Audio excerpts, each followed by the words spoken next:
Chapter 380. So, after a charge, you defeated the orders of chivalry and wiped out all the Earth Knight, and then the knight inside the castle surrendered, and easily took over the castle? The Earl was a little surprised by List's speed. In just 2 days, List had completed the cleanup of the main city and captured a city. But there was still no news from Jonas, who went to Little River City, and Trick, who went to Tree Shade City. I have Dosen. Father, you should know the power of the intermediate world of Warcraft. The rock thorns completely disrupted the enemy's charging formation, and then they were destroyed by my black orders of chivalry. Because it was a private conversation, he didn't use the title, Lord Earl. Dosen grows very fast. It's only a little over a year old, but it can already show its ferocity on the battlefield. With Dosen, this battle will be easy. Currently, Snader is hiding in the Vanilla Celery Castle. No matter how I provoke him, he won't come out. It's a good chance for Dosen to destroy the castle. It's easy to destroy a nameless castle. It might be a little difficult to destroy the Vanilla Celery Castle, but it's still possible to destroy the castle's structure. Destroying the structure is enough. Snader will never sit back and watch his castle be destroyed. When he attacks, I'll cut off his head. As a Sword Saint level Sky Knight, Lee William was very confident in dealing with an ordinary level Sky Knight. List smiled. I'm looking forward to it. The Earl of Coral Island was a little emotional. Unknowingly, the three of us have been fighting side by side on the battlefield. In a few years, Lytton should also go to the battlefield. You performed very well this time. I will remember your contribution. Accumulate a few more battle achievements, and it will be enough for you to be conferred the title of Viscount. Capturing a small city was obviously not enough to be conferred the title of Viscount. However, there was still Oxhair City that he could capture and gain some military merits. If he could capture other cities and gain some military merits, he might even be able to become a Viscount in one go, and he wouldn't have to wait for the next expansion battle. He suddenly thought of a question. Father, I asked the knight to send you a message. Did you find out what was the important matter that Snade and the magician were discussing? The elder brother of the Free Rat heard the secret conversation between Snade and the magician and waited for something big to happen. This made List very concerned. The Earl frowned. I've sent someone to contact Marquis Grindenton, and he wrote back to me that he will keep in touch with the first and second princes to ensure that nothing unexpected happens. As for what it is, it's not clear yet. If it's true, it should be related to the goat gathering. In fact, there was another possibility related to dragons, but the father and son did not mention it. Has Marquis Bull's angry orders of chivalry taken Oxdale City? Of course not. Marquis Wallace has rushed there, and the first prince has also sent your uncle there. With the orders of chivalry from the Pineapple family and the orders of chivalry from the Taro family, it's not difficult to resist Duke Wallace's angry orders of chivalry. But I heard that a great magician has joined the battle and the situation is in a stalemate. Can a great magician influence the battle of the Knight's Charge? List asked. He was not very clear about the concept of a great magician. He only knew that a great magician was very strong in magic, and even dared to plot against dragons. The great magician of the Grand Duchy of Maple Leaf plotted against the Light Dragon and created Paris and other black dragons. The great magician of the Grand Duchy of Sapphire plotted against the Sapphire Dragon, which led to the Marquis's betrayal. No wonder he was called an evil magician. But in common parlance, a magician can't compete with a knight. A knight can easily crush a magician. The Count thought for a moment and slowly said, the reason why the knight is the mainstream does not mean that a knight is necessarily stronger than a magician. It only shows that the cultivation of qi is more common. As long as sufficient nutrition is provided from childhood, even the worst talent can cultivate qi. Magic, on the other hand, requires aptitude. An ordinary person. Eating and drinking from childhood, coupled with ordinary qi cultivation methods, will certainly be able to cultivate low-level qi. Constantly accumulating World of Warcraft meat, will certainly be able to cultivate mid-level qi. Constantly infusing magic potions, as long as one is not too stupid, will be able to cultivate high-level qi. In other words, an ordinary Sky Knight can be cultivated in batches, as long as there are enough resources. List's uncle Maciro is an excellent example. Marquis Merlin only had one son, Maciro, so all the resources of the Taro family were poured into Maciro, allowing him to successfully cultivate from a good-for-nothing to an ordinary Sky Knight. Going further up, resources can't be accumulated, or in other words, even the strength of a country can't afford the next step of cultivation resources. 99 out of 100 people can cultivate qi by eating meat, and 20 of them may become Earth Knight by eating more meat. But only 10 out of 100 people can be selected as a magic apprentice and sense magic, and one of them may not become a magician. Such a significant ratio gap led to the knight ruling the world, not the magician. The Count changed the subject. Those who can become magicians are often geniuses. Making magic equipment is inseparable from them, making potions is inseparable from them, and as for fighting. In a fair duel, I can defeat any great magician, but in fact, great magicians will not fight a knight alone. He gave an example. The angry orders of chivalry sneak attack the second prince's orders of chivalry. Obviously, there is the help of the great magician of the goat congregation, just like you brought Dosen and used magic to destroy the knight's charge formation. Since the great magician is so strong, why are there so few magicians following the orders of chivalry? The great magician's magic can only be used for sneak attacks. In the process of casting magic, it needs to condense free magic from the air. But when the knight charges, the qi gathers together and affects all the magic around it. The magician can't condense magic at all, and he can't even release magic. This is the advantage of Dosen, it can draw magic from its own body to release magic. When the magician is on the battlefield, as long as the knight charges, it will be declared invalid.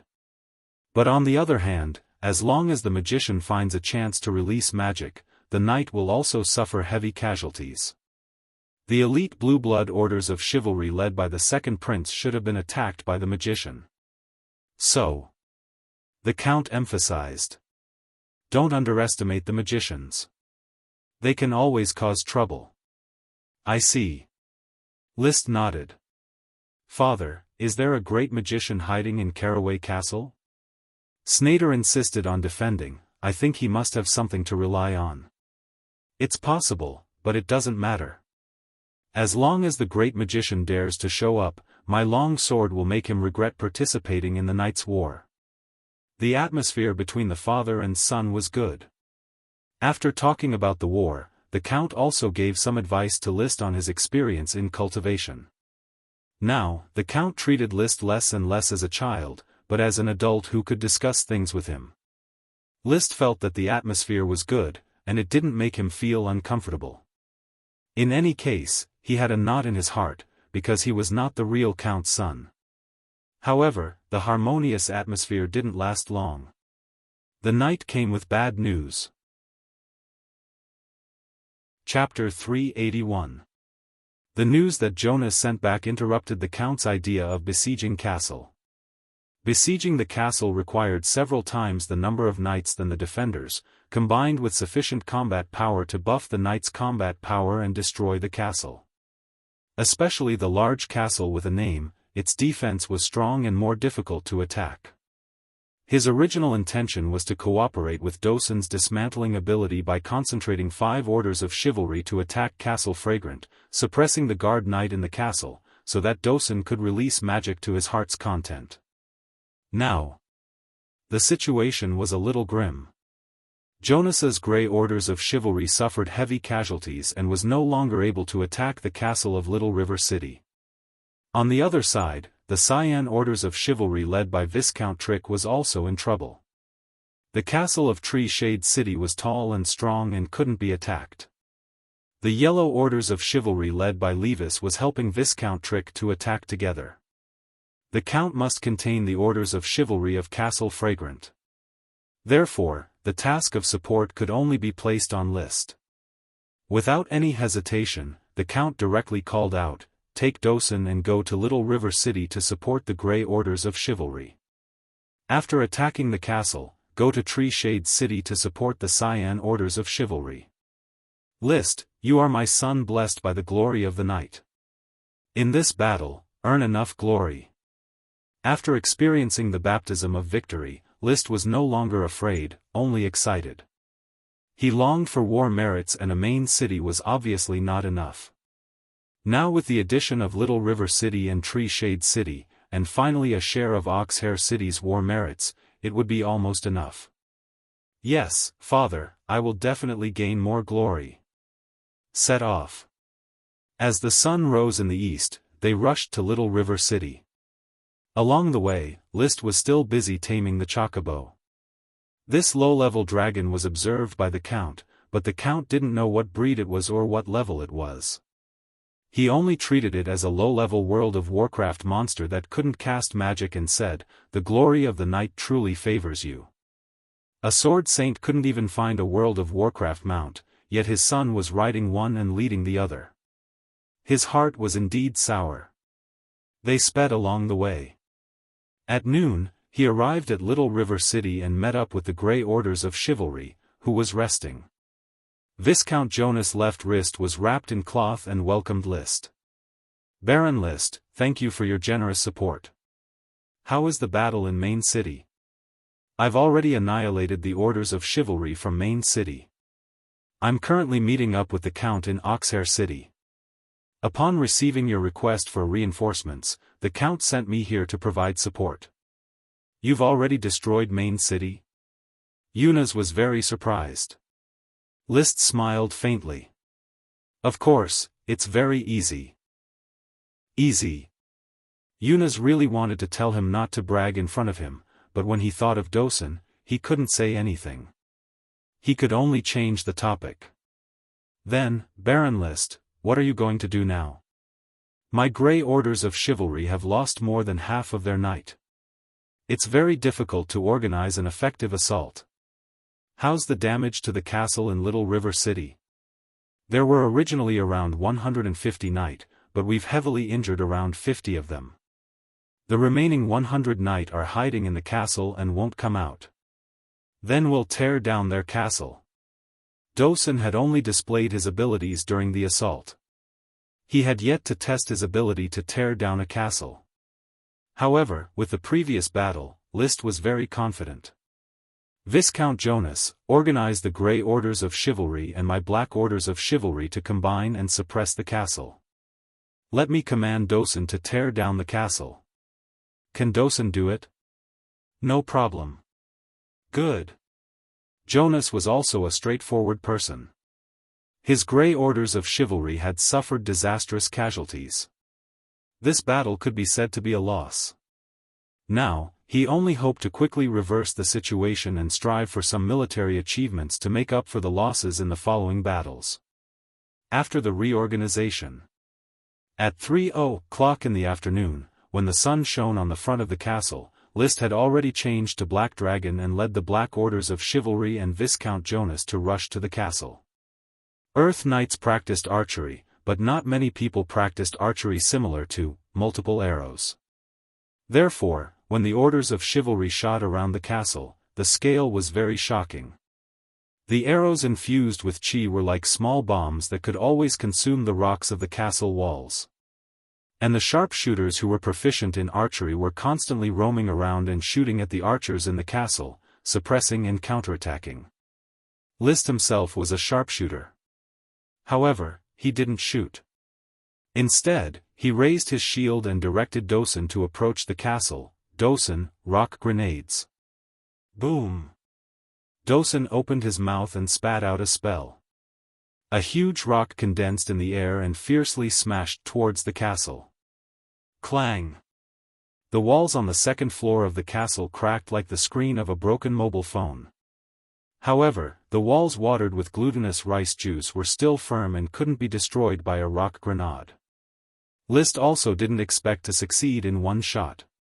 He constantly directed Dosen to release rock grenades and smash them into the same section of the castle wall. Occasionally, he would release rock thorns to damage the corners of the castle walls. The rock thorns had to be pierced out of the soil, so the damage to the corners was limited. However, the castle quickly shook due to the constant consumption. Coupled with the rock grenades bombardment, after a dozen or so times, Dosun was so tired that he was gasping for breath. However, this section of the wall of the nameless castle had successfully collapsed. A huge gap was revealed. Upon seeing this, Viscount Jonas suddenly threw the knight's spear in his hand and fiercely stabbed at the gap. The formidable strength of the veteran elite Earth Knight was vividly displayed at this moment.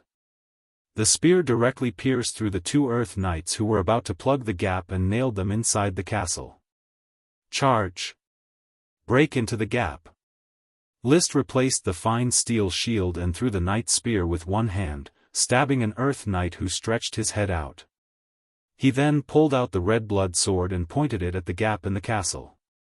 The Black Orders of Chivalry and the incomplete Cyan Orders of Chivalry were like sharks smelling blood. They madly sprinted, jumped high from the horse's back, and crashed into the huge gap. The knight's spear was no longer usable, but the one-handed sword and two-handed sword could be used in the castle. After the charge, it was the siege sword battle. Every knight had to practice two routines, charge and sword battle. Liszt was very proficient in sword battle. Because he knew that he would be promoted to a Sky Knight very quickly. Once he was promoted, there was no need to lead the Orders of Chivalry to charge. He could directly fight alone. The second stage of the Sky Knight was called Sword Saint. It was derived from this. Known as Sword Saint. At this moment, Liszt rehearsed in advance. He paced outside the castle with Dosun and did not participate in the siege. At this time, fighting and killing in the narrow space of the castle was inevitable to get injured. He did not like it. When his strength was not enough, it was more in line with his style to use the bow and arrow outside. In the last battle, I led the charge. Everyone remembered my bravery. At this moment, I used the bow and arrow to shoot, which was more like giving the credit of victory to my subordinates. He took out the swift shadow bow. Liszt knocked an arrow and aimed at the gap where the battle was heating up. He suddenly pulled the bowstring, poured his chi into it, and released his fingers. Whoosh! A slight sound of breaking through the air sounded. The arrow, with the special property of the swift shadow bow, turned into an invisible light and accurately pierced into the neck of a fierce Earth Knight who was waving his sword. Just now, he raised his head, and there was a gap between his helmet and armor. Chapter 382. From the moment Dosun tore a hole in the castle, a massacre was destined. Viscount Jonas, who had been holding his breath, took the lead. The two Orders of Chivalry and nearly 200 Earth Knights attacked the castle, killing everyone they saw. In this nameless castle built by the river, a contest of flesh and blood began. Countless fighting skills bloomed in the castle. Liszt, who did not choose to attack, continued to dismantle the castle with Dosun, who had rested. He only stopped when half of the castle wall collapsed. Such a wide open door could no longer stop the impact of the Orders of Chivalry. The battle was about to reach its climax. At this time, Liszt waved his hand and let the remaining Earth Knights follow and squeeze into the castle. He also pulled out the red blood sword and leaped into the castle. The overall situation was settled. It was not bad to come and grab some kills. Or it could not be said to grab kills, but to overwhelm the battle and reduce the losses of the Orders of Chivalry. Great fire wave! He shouted in his heart. He had already casually used a fighting skill. The flame-wreathed red blood sword easily split the enemy Earth Knight's armor, leaving a deep wound that exposed the bone. After that, he launched an ordinary attack and killed an ordinary Earth Knight who looked immature in the blink of an eye.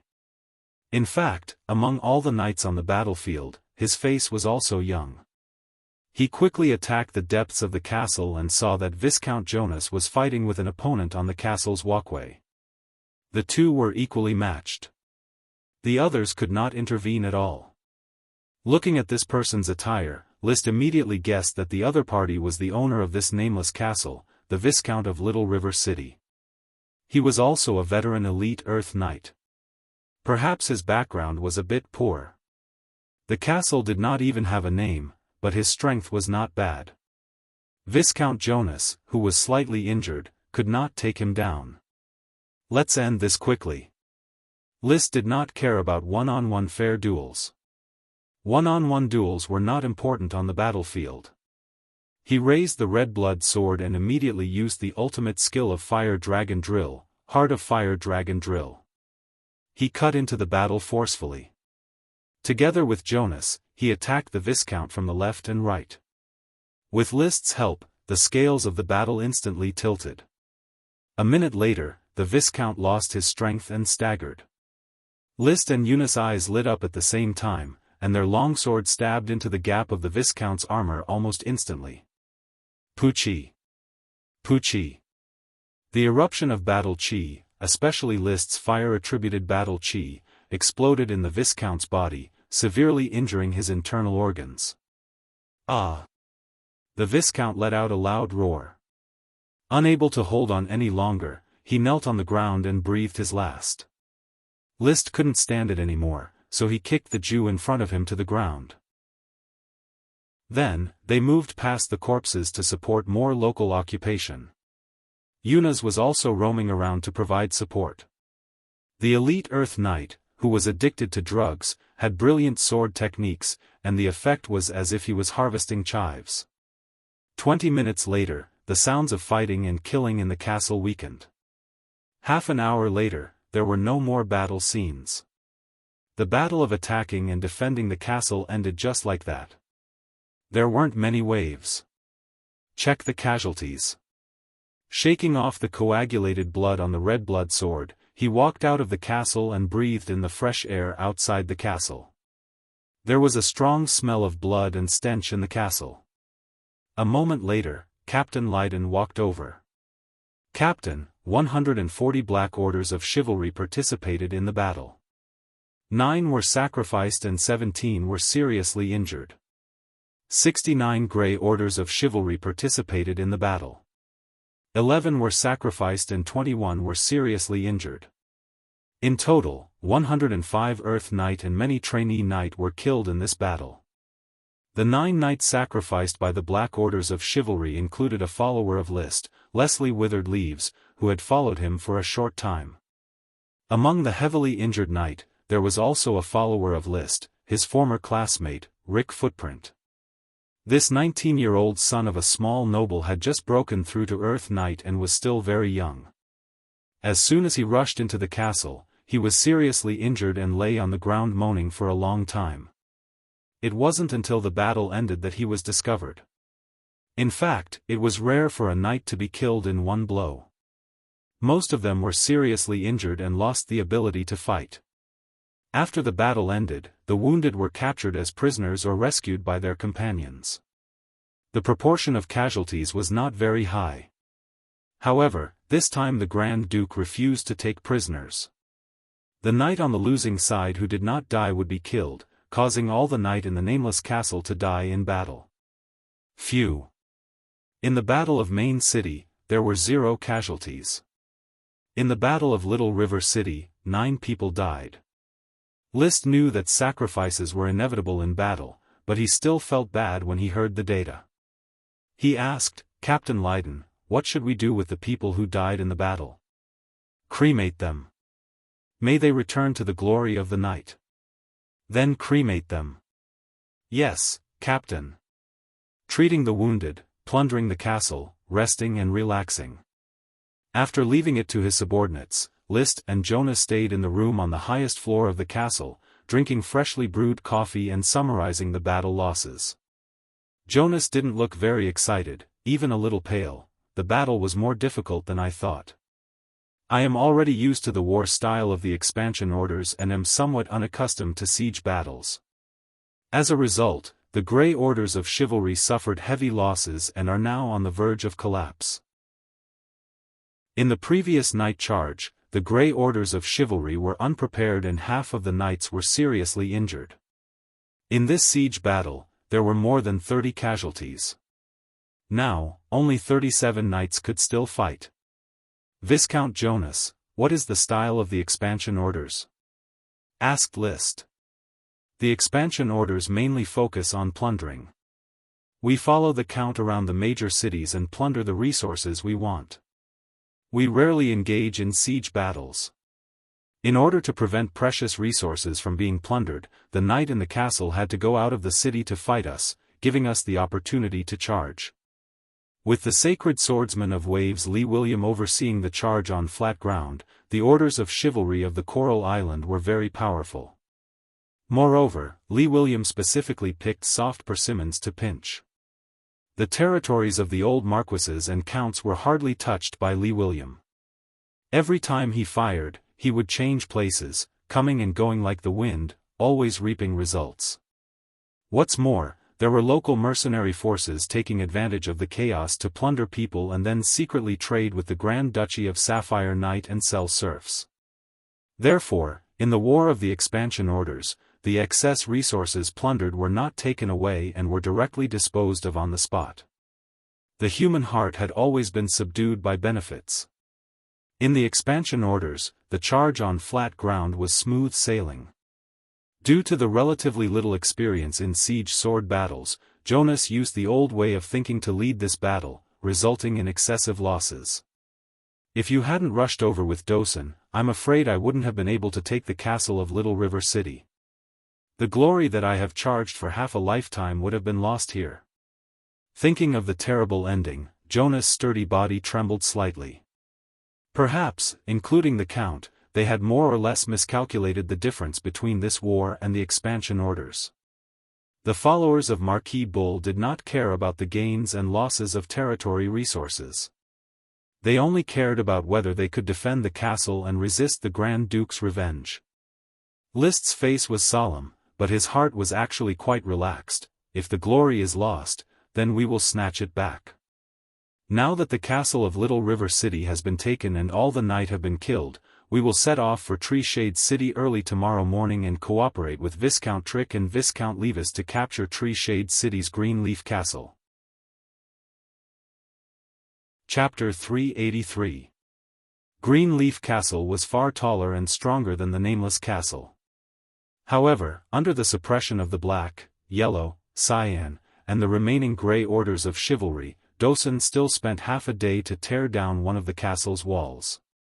Next, the 4 Orders of Chivalry's knights swarmed in.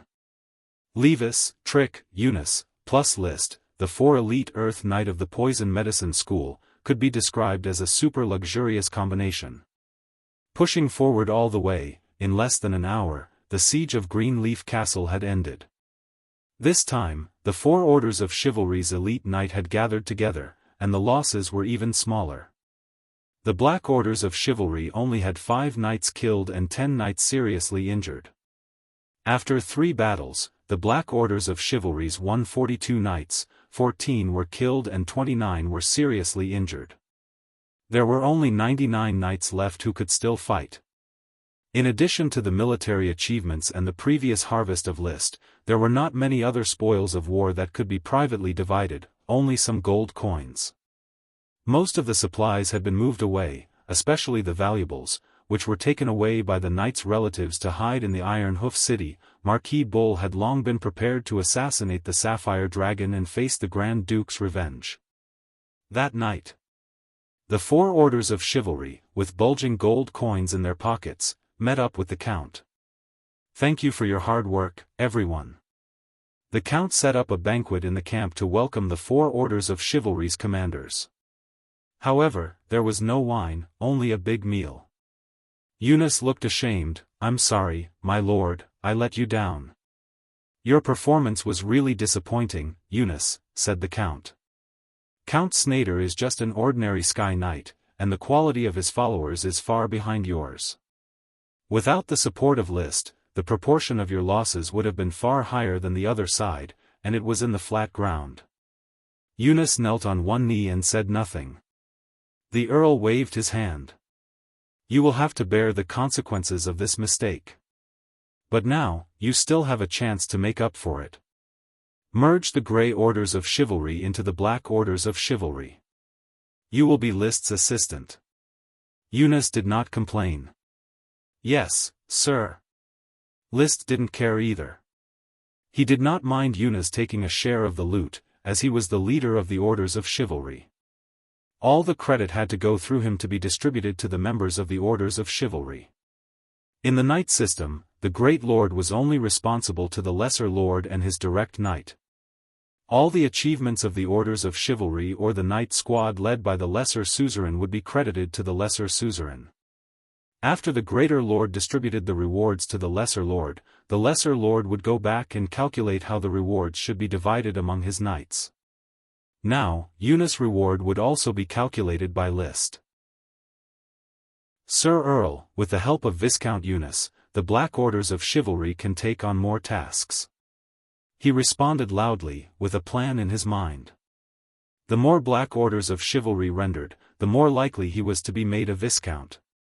As long as he was made a Viscount, everything would be fine. He could withdraw funds from Flower Town and distribute them to his knight subordinates as rewards. It did not matter even if he had to bear some debts in the short term. The ownership of the Black Horse Island was the most important result. The Earl understood List's thoughts. He nodded. Dosen will be of great use. The Black Orders of Chivalry will naturally need to recognize more tasks. So, let's plan how to capture Caraway Castle. We will rest for a day and immediately start the siege. Get ahead of everyone and complete the cleanup of Oxhair City. Bow and arrow suppression. Dosen released magic rock grenades and rock thorns. This routine was repeated all day. Lee William rode his horse and patrolled under the castle. As long as Snader dared to show his head, he would not hesitate to rush over, intercept Snader, and fight. When Dosen's magic was exhausted, the Orders of Chivalry withdrew. After Dosen recovered, the Orders of Chivalry rushed over again and continued to suppress with arrows. Back and forth, the Knight of Caraway Castle could only watch as Dosen dismantled the castle and bombarded it from the windows and other positions. Every rock grenade could break a crack in the wall. In less than 2 days, a wall could definitely be taken down and the door of Caraway Castle would be opened. So the battle went as expected. The next morning, Earl Snade of Caraway Castle could not bear it. While the Orders of Chivalry of Coral Island retreated to rest, he quickly led the Orders of Chivalry to rush out and launch a charge. Unfortunately, his actions were expected. With binoculars at all times, it was difficult to escape the surveillance of Caraway Castle. The decisive moment has arrived. The Sacred Swordmaster of Waves Lee William raised his long sword, 2 gems, 1 yellow and 1 green, glittering brightly. Charge. Orders of Chivalry of Caraway Castle launched a charge. Orders of Chivalry of Coral Island also launched a charge. Caraway Castle had about 300 knight, while Coral Island had about 500 knight. There was a great disparity in strength. Snade was an ordinary Sky Knight, while Lee William was a Sacred Swordsman level Sky Knight. The outcome of this battle had already been written when Dosen joined the battle. The southwest wind blew and billowed, sand and dust filled the sky. 2 torrents of cavalry quickly approached. The tremors of the horses' hooves made it seem as if an earthquake had broken out within a radius of several kilometers. All the beasts and birds were frightened and fled in all directions. Only the uniform charge chant reverberated over the battlefield. Charge! All troops, attack! Riding Black Dragon, List charged side by side with Dosen. In the face of such a torrent, he suddenly felt that each individual was really insignificant. The integrated Orders of Chivalry were the real war machines. All kinds of chi filled the air and mixed together, concentrating everyone's essence, energy, and spirit. The surging chi mixture involved the chi within each knight's body, increasing their explosive power by at least 20%. Holding the knight's spear in his hand, his body rose and fell along with Black Dragon's charge. Suddenly, 3 lines of the Song of Gale appeared in List's mind. The wind rises and the clouds fly, Vega returns to his homeland in the sea. Brave warriors guard the 4 directions. The spears were about to collide. He quickly concentrated his mind and issued an order, Dosun, multiple rock thorns. Dosun's magic power had yet to be completely restored, but it didn't take much effort to cast multiple rock thorns a few times. In the blink of an eye, the formation of black orders of chivalry and orders of chivalry was disrupted by the rock thorns. The battle aura that was connected together was scattered. The enemy knight lost its strength boost, and its momentum of charge came to a halt. The black orders of chivalry, with List and Yunus as the arrowheads and the ferocious two-ton Dosun as the ferocious behemoth, instantly tore through the opponent's defenses. Like 3 sharp knives stabbing into their chests, they began to disembowel their bellies. Puchi. The knight's spear pierced through an earth knight. In the blink of an eye, the 2 cavalrymen collided. Blood and flesh splattered, chi and horses danced. If a knight's spear was broken, he would immediately replace it with another. If a knight didn't have time to replace his spear, he would raise his shield or draw his sword.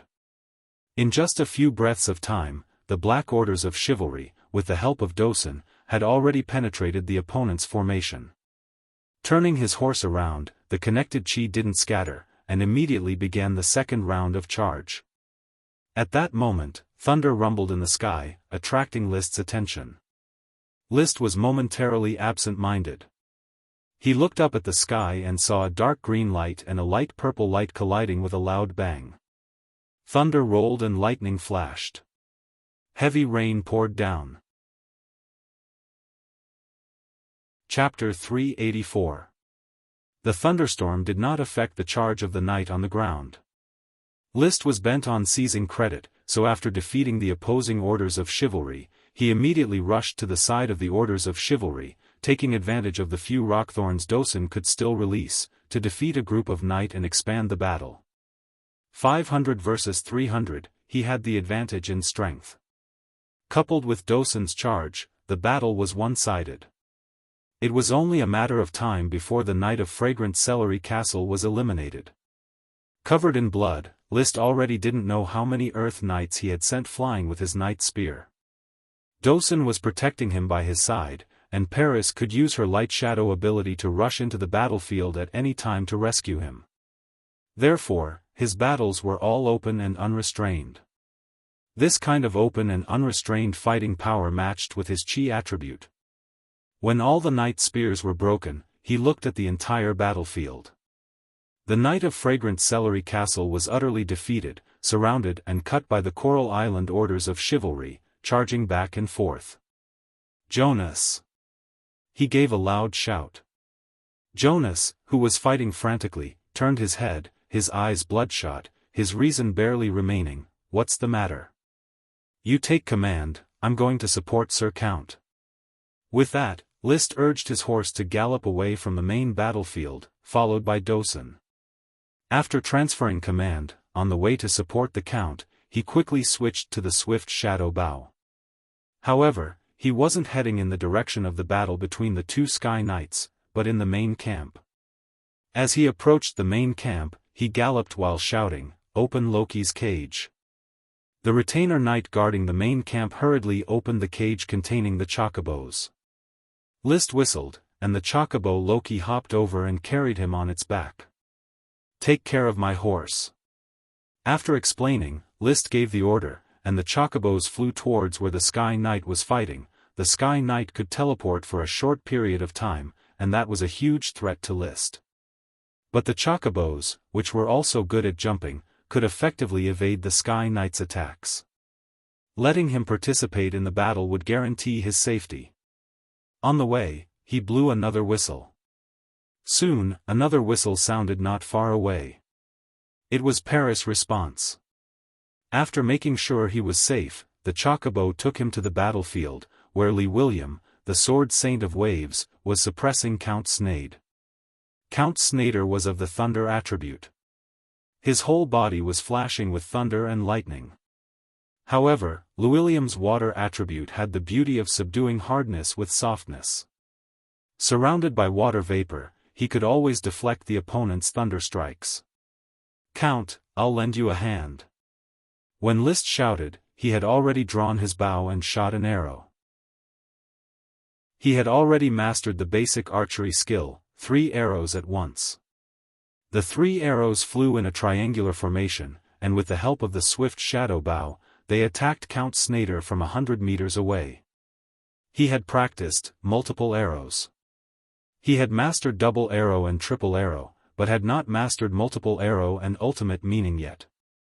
However, being able to use triple arrow at will was enough to announce that he had mastered it. At first, Count Snader did not take List seriously. Riding a strange bird did not change the fact that the Earth Knight was weak. Without flying, it was hard to do any damage to the Sky Knight. But the speed of the 3 arrows still scared him. In the blink of an eye, the arrows were already in front of him, forcing him to pull back his sword to block them.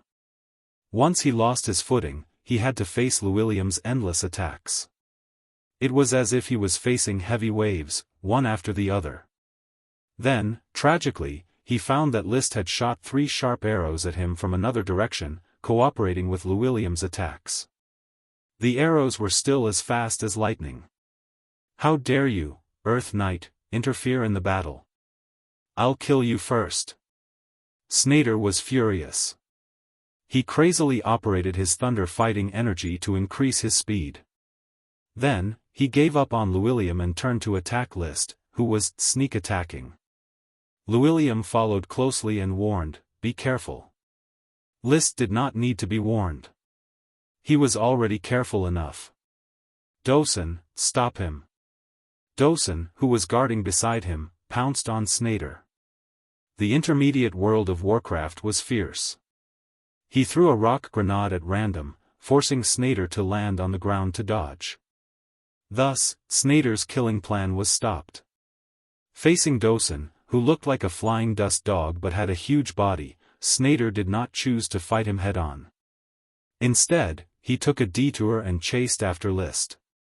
However, when he raised his head, he saw that List, who was not far away, had already hopped a few hundred meters away on the strange bird with a long neck and legs.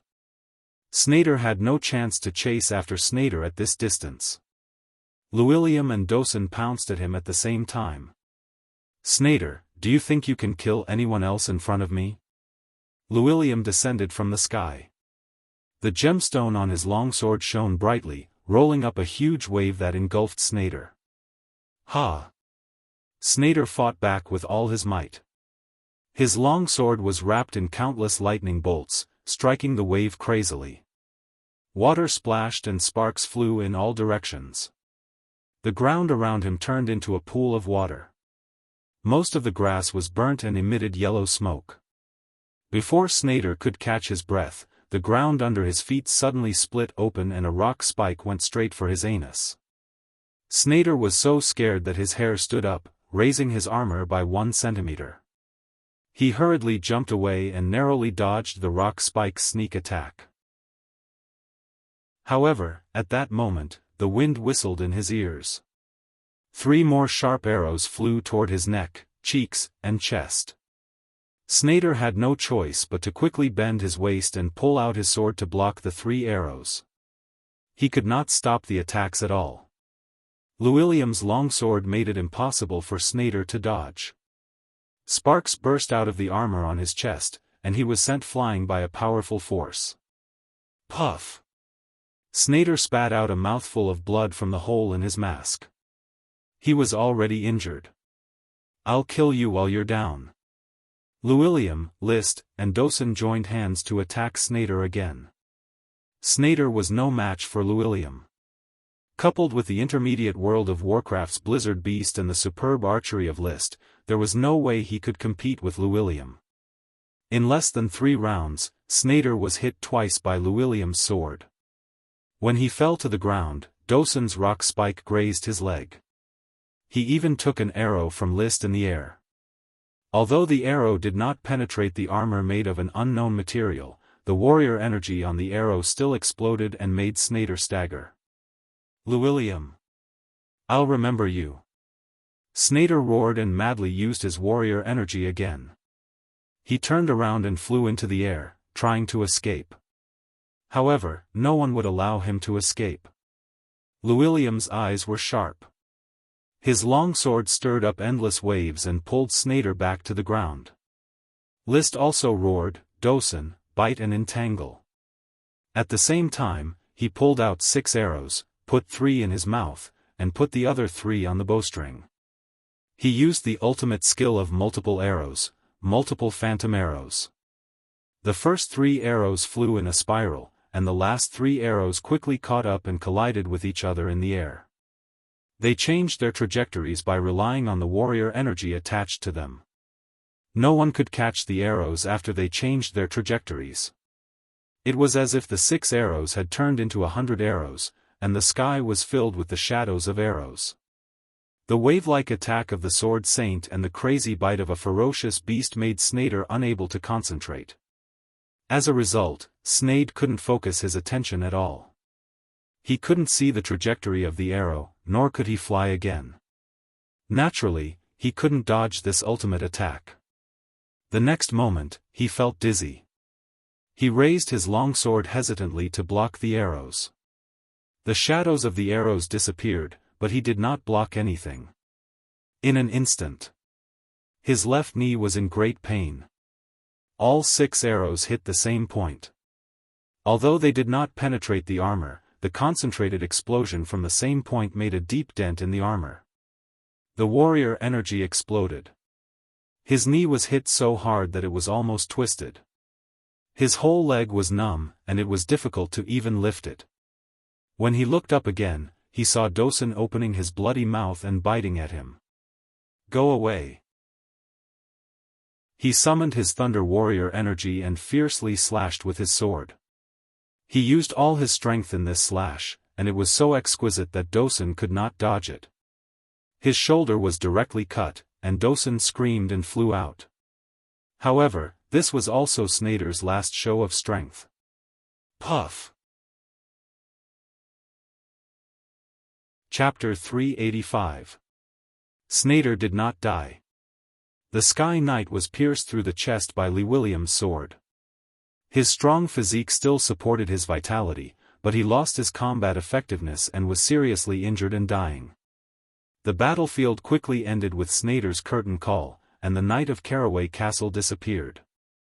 These knights, who had spent countless resources to cultivate, all ended here because of the Grand Duke's anger. List, who had calmed down, could not help but sigh. The number of knights sacrificed in several years of development was probably not as many as the number killed in the Battle of Iron Hoof Island. The Earth Knight, who was high and mighty in the eyes of the civilians, was harvested like a dog. The shock existed in the hearts of every knight who had won the battle. However, this was the aristocracy under the knight system. Traitors had to pay with their lives in order to deter more knights to be loyal to their lord. "Collect the names of all the victims and give them to me." The Earl rode his horse and slowly walked through the blood-soaked battlefield. He said in a low voice, "Their lives will not be sacrificed in vain. Their glory will be passed on to their children, and you will also enjoy the supreme glory after the war." Roar! Roar! The victorious knights raised their spears and swords and shouted in response to the Count's promise. When the shouting stopped, the battlefield that should be cleaned continued to be cleaned. Captain Lydon and Viscount Jonas were busy counting the casualties. Marcus rode to List's side and reported solemnly, "My lord, Russell Steele died in battle." Russell Steele. The Earth Knight who joined him with Randy Kettle was second only to Marcus. He was one of the first to become List's followers and often attended banquets in the castle. Compared to the last follower, Leslie Deadleaves, Russell Steele was more familiar to List. After a moment of silence, he forced himself to cheer up. "I will remember his name, Teacher Marcus. Tell everyone in the Knight Squad that glory is waiting on the road ahead. At the end of the battle, everyone can enjoy it, whether sacrificed or survived." From the moment we entered the battlefield, we all understood this principle. To be able to charge and die in battle for our Lord is also our honor. Marcus clenched his fist and replied, "Moreover, we are very honored to be able to follow behind you, my lord. With your strength, you can already participate in the Battle of the Sky Knight, and you will definitely obtain noble authority." A noble authority, List gazed into the distance. In the Battle of Oxhair City, his battle achievements were absolutely glorious. First, he defeated the Orders of Chivalry in the main city, then rushed to the aid of the little river city and attacked the nameless castle. Together with Levis and Trick, they seized the Green Leaf Castle. Finally, he returned to Oxhair City and assisted the Earl in killing the Sky Knight. Such a contribution might not be enough to make him a Viscount, but it was definitely not far away. After the rest, he might be able to participate in the Battle of Iron Hoof City and get another credit. In this way, the Viscount of Black Horse Island was already a sure thing. One step at a time. Sooner or later, what belongs to me will be mine, and no one can take it away. Turning his head and calling Dosen, whose shoulder was injured, staggered to catch up. Snade's sword was far from what the one-year-old Dosen could contend with. If it was a one-on-one fight, Dosen might have been beheaded. Touching Dosen's big head, List rode the chocobo and rushed to the occupied Caraway Castle. The Earl had taken the seriously injured Snade to the castle for interrogation. Perhaps he could find out the secret behind the dragon-slaying incident from his mouth.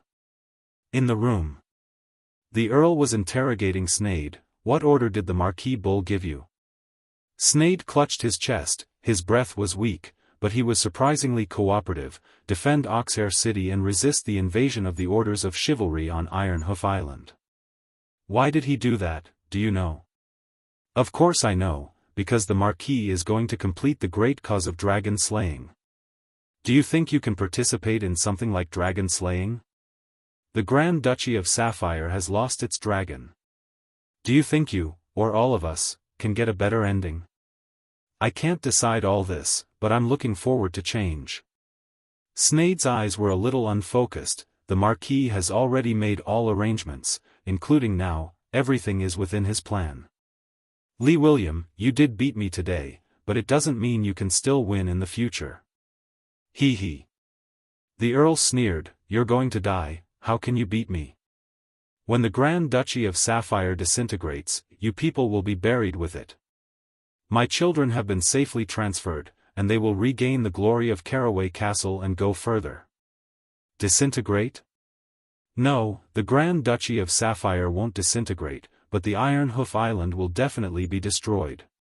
In fact, the Orders of Chivalry that Marquis Bull used to break out have been blocked by the Grand Duke's Orders of Chivalry. None of you can escape from the Iron Hoof Island, and your children can't survive. They will be burned to ashes by the Grand Duke's anger.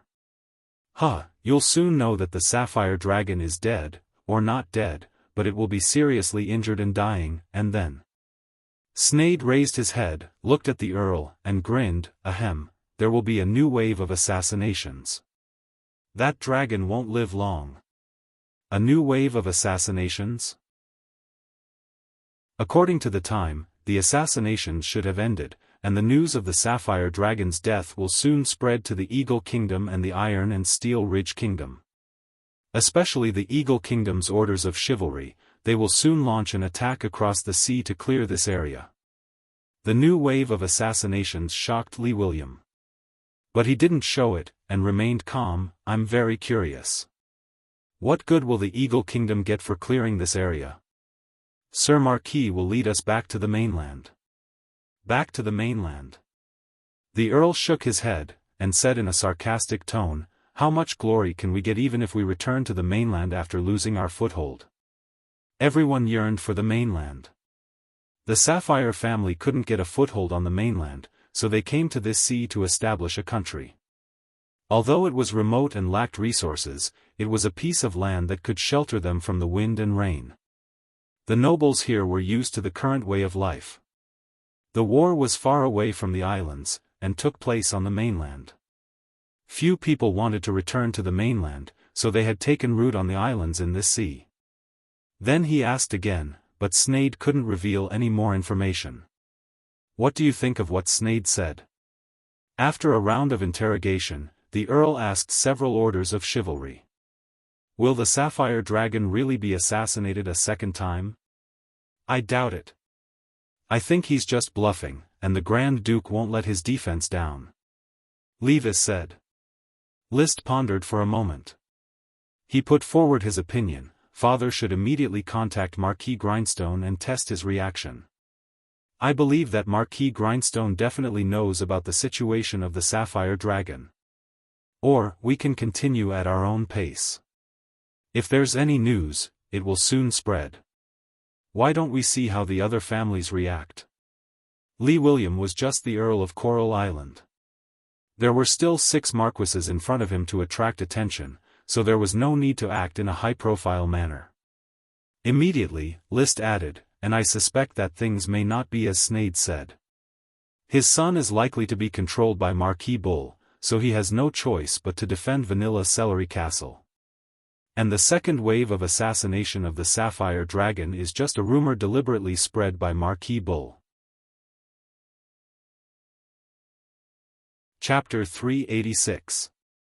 The interrogation lasted for half an hour. The result was the same. I have nothing to say. William, give me a quick death. Snade was coughing up blood. He couldn't hold on any longer. This is pointless persistence. Lee William shook his head and sighed. It doesn't matter if you say it or not. The glory of the night is always on my side. After that, he pulled out his sword and pierced it into Snader's chest. Blood gushed out along the blade. Snade's pupils suddenly dilated and then contracted violently. All his breath stopped at this moment. He died, the Sky Knight, died in one of his rooms in Caraway Castle. Poochie. Lee William pulled out his long sword and strode out of the room. At the same time, he ordered, arrange for tonight's vigil. We will be stationed at Caraway Castle for a day and wait for the next step of the battle plan. Yes, my lord. In the study. Liszt was searching carefully. The Count had already killed Snader, and his smoke mission had been completed. Mission completed. Reward, Advanced Dochi Manual 15 kg Thunder Sky Shocking Flash. Without a doubt. It was not the secret book of fire attribute that Liszt expected, but the secret book of thunder attribute that Snade cultivated. No matter what, with this high-grade Chi secret manual, he could use it to trade for a high-grade fire attribute Dochi manual. The nobles had a monopoly on high-level combat aura manuals, but no one would mind collecting more types of combat manuals. Even if they did not use it for themselves, they would still use it for their descendants.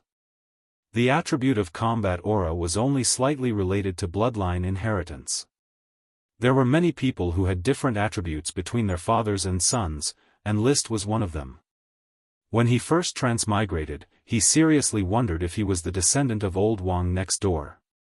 After all, the Count's fighting chi was of the water attribute. His brother and sister were also of the water attribute. His grandfather, uncle, and cousin were not of the fire attribute. He was the only one with a fire attribute Do-Chi in this big family, which was a little embarrassing. However, most of his appearance was inherited from his mother, Melissa, and a small part still had the Count's shadow. All in all, he was undoubtedly of the Count's bloodline. He had only inherited the best genes from his parents. Where is this 15 kg Thunder Sky Shock Flash hidden? Snader should observe and speculate from time to time. It's impossible for him to hide in a secluded place. Lord Baron, please take a look and see if this is what you need. The knight sent by the Count to check the spoils walked over with a thick book in his hand. This was found in Snade's bedside cabinet in his bedroom. It's a handwritten copy. Judging from the name, it seems to be a senior book of fighting chi. He took the book. Seeing the familiar handwritten words, 15 kg Thunderclap Sky Shock Flash, he immediately heaved a sigh of relief. This was the book without a doubt. Tell the Count that I'll keep this secret manual for now. I'll make a copy for him later. Yes, Lord Baron. Liszt finally had the mood to look at the updated smoke mission after obtaining the high-level Chi secret manual. Mission: Count Snade's last sword strike caused serious damage to Trembling Woods. Apart from physical damage, it also caused mental damage, making it feel the threat of life and death. Please build a suit of armor for it to increase its sense of security.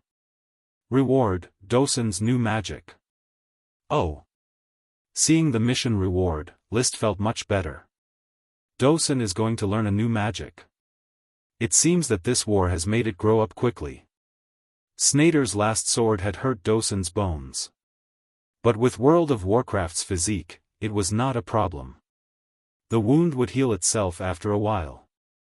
But he did not expect that Dosun's soul was also hurt, and it needed armor to increase its sense of security.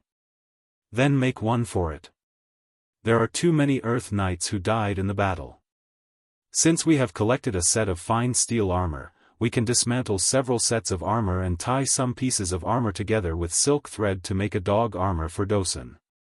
Horses had horse armor, so dogs could have dog armor. Immediately, he sent a squire knight to dismantle the armor. In order to fit the knight's fine steel armor, it was made of pieces of perforated iron and tied together with special silk thread. As long as the iron pieces were collected and tied again, a bigger armor could be made. Just use this method to make an armor similar to Mackay's for Dosun. Do you understand? He instructed for a while and then became impatient. As the commander of the Orders of Chivalry, he had a lot of work to do. So he could only ask the squire knight to do it. As for himself, he was involved in the distribution of the spoils of war and future battle plans. The spoils that could not be divided would naturally be sealed up, and the spoils that could be taken away would not be left to the Grand Duke. Such a heavy casualty rate was the highest among all the previous pioneering orders, and a large number of spoils of war were needed to make up for it. There are no elves, no precious treasures, but we found a lot of magic equipment from the dead knights. I will distribute these according to the contribution of each of your orders of chivalry. Just complete the distribution, don't leave anything behind, don't give other people an excuse. The Count said. List and the others naturally agreed, yes, Sir Count. Among all the orders of chivalry, the Black Orders of Chivalry received the most magic equipment. The Count even assigned Snyder's sword to List. List, I am proud of you. I have always looked forward to us fighting side by side, but I never thought that you could help me kill the Sky Knight so soon. The Count patted List on the shoulder with relief. His son, who had disappointed him the most, had become the best young knight. At the age of 17, he could already intervene in the battle between the Sky Knight. Although most of the credit should be given to Dosun, List's own superb archery was also commendable. Snyder's sword is a gemstone weapon that is not much worse than my sword. If I am not mistaken, the material of the blade is derived from the thigh bone of some intermediate World of Warcraft. It is very finely polished and plated with a lot of fine gold by the magician. It is indestructible. The nature of the magic metal fine gold was indestructible. It was a big sword with a slightly curved blade, a bit like an English broadsword. It was slightly shorter than the red blood sword that List used, which was similar to the German double-edged sword, but the blade was wider. It was also inlaid with a blue gem, which should be the sapphire produced by the sapphire dragon. He received it. He couldn't help but weigh the weight of the sword. It was more than twice as heavy as the red blood sword, which might have been added with mithril, but it felt more comfortable. The bone blade and the fine gold plated with magic made its sharpness very outstanding. The sapphire inlaid at the end of the hilt made it full of power. The magical nature of the sapphire was power. It could make the user exert more power. It was obviously different from the ruby's increase in fighting energy. There is a magic array engraved on its hilt, which can quickly draw the power of the sapphire to burst out a more powerful blow. The sword that injured Dosun should be using the power of this magic array. The Count explained, you can now give it a new name. Sky Cutter Great Sword. List named it without hesitation. Sky Cutter Great Sword. The great sword that killed the Sky Knight. Levis looked at the Sky Cutter Great Sword enviously. This name is a bit imposing. Sky Cutter Great Sword. List wanted to remind everyone that this sword was obtained by helping the Count kill the Sky Knight, for fear that everyone would forget this. Chapter 387. The value of the Sky Cutter Greatsword was difficult to judge. According to its gem embedding, the price difference between sapphires and rubies was not big. Purely regarded as a gem weapon, it was on the same level as the Red Blood sword. Compared to the Count's sword with 2 gems embedded, there was a big gap. A single gem was easy to embed, but 2 gems required a high level of skill, because it was difficult to coordinate the interference between the gems. However, the Sky Cutter Greatsword was not a standard gem weapon. Its hilt was engraved with a magic array, which was a feature of magic equipment. With the blessing of this magic array, it could better exert the power of the sapphires. In addition, its blade was made of intermediate World of Warcraft bones mixed with the magic metal adamantine. This material was much better than the Red Blood sword's adamantine steel mixed with mithril. In my opinion, its value may be lower than that of the Swift Shadow Bow, but higher than that of the Red Blood sword. List had decided to use it to replace his Red Blood sword. As for the Red Blood sword, it could be kept in the gem space as a backup weapon. After the meeting, List quickly presided over the distribution of Black Orders of Chivalry's merits, mainly the distribution of magic equipment.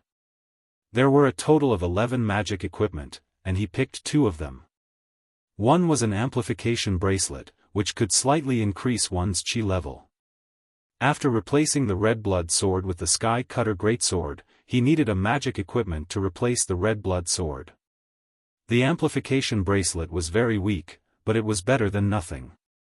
The other was a stabilizer ring, worn on the thumb, which could stabilize the chi in the hand when shooting, thereby improving the accuracy of archery.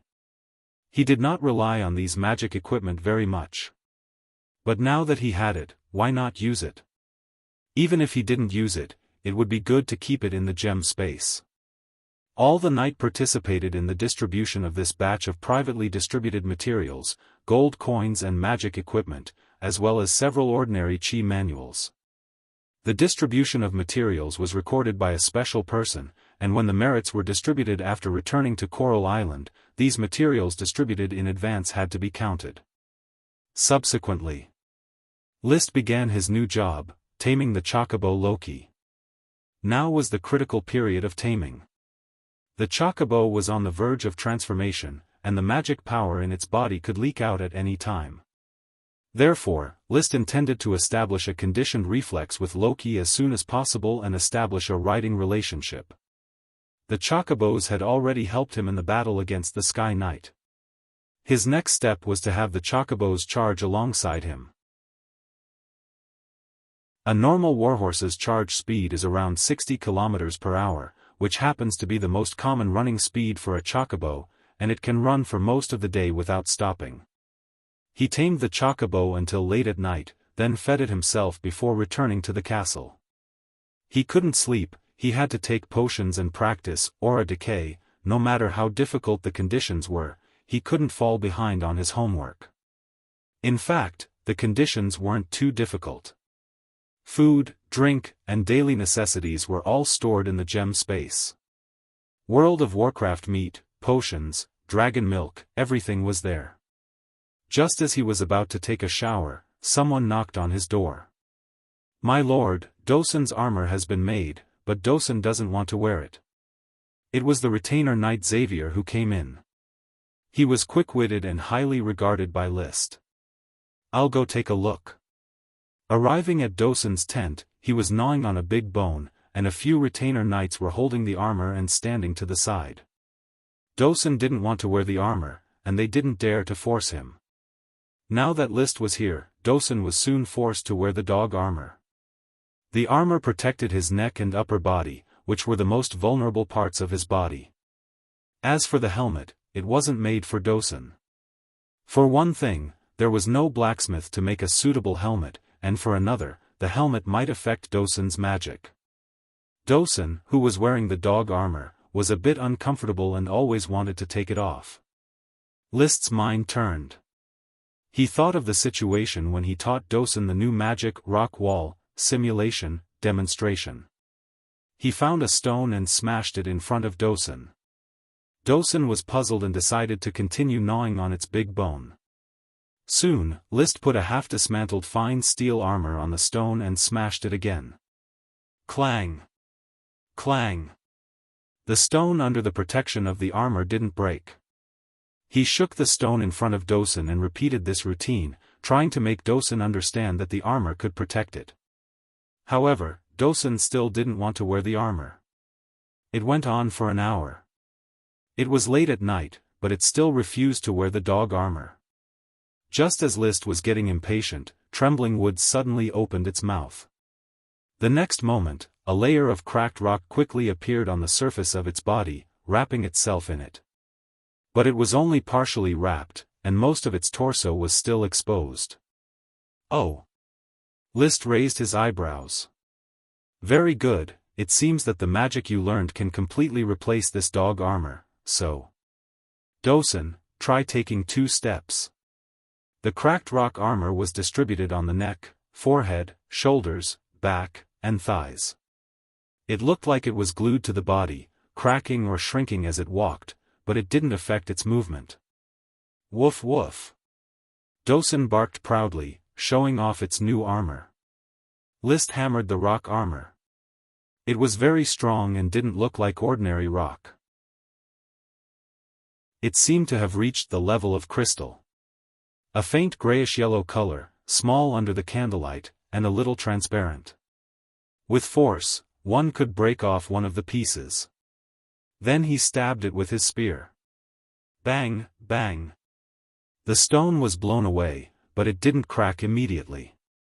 With my strength just now, even a fine steel armor could have a hole, but the stone didn't crack. This hardness is almost as hard as mithril armor. List was very surprised. He then summoned the smoke mission. Mission completed. Reward Dosun's new magic rock armor. Rock armor? I remember, Elksun said that among the earth magic, there is a magic that can only be mastered by a great mage, called rock armor. It can be used to arm oneself like armor and defend against attacks. Many great mages who are proficient in earth magic like to study rock armor. However, there are very few great mages who have successfully learned this magic. Of course, there are very few mages. My Dosun is getting stronger and stronger. He cast magic eyes and took a look at the level of magic consumption. He found that Dosun's magic was much thinner. It seemed that the rock armor consumed a lot of magic. He couldn't help but pat the stones on Dosun's body. Dosun, take it off. Can you take it off? He made a few gestures. Trembling Woods quickly understood. It shook its body as if it was shaking water, and the yellowish-gray stones were thrown everywhere. Not a single one was left. Very well, now let's learn a new password, Dosun, rock armor. List decided to strike while the iron was hot and let Dosun adapt to its new magic as soon as possible. Chapter 388. Stone armor consumes a lot of magic power. According to List's observation, if Dosun needs 1 point of magic power to release rock thorns, 5 points of magic power to release rock grenades, and 7 points of magic power to release rock walls, then it takes at least 20 points of magic power to release stone armor. I'm afraid it has something to do with the degree of solidification of the rock.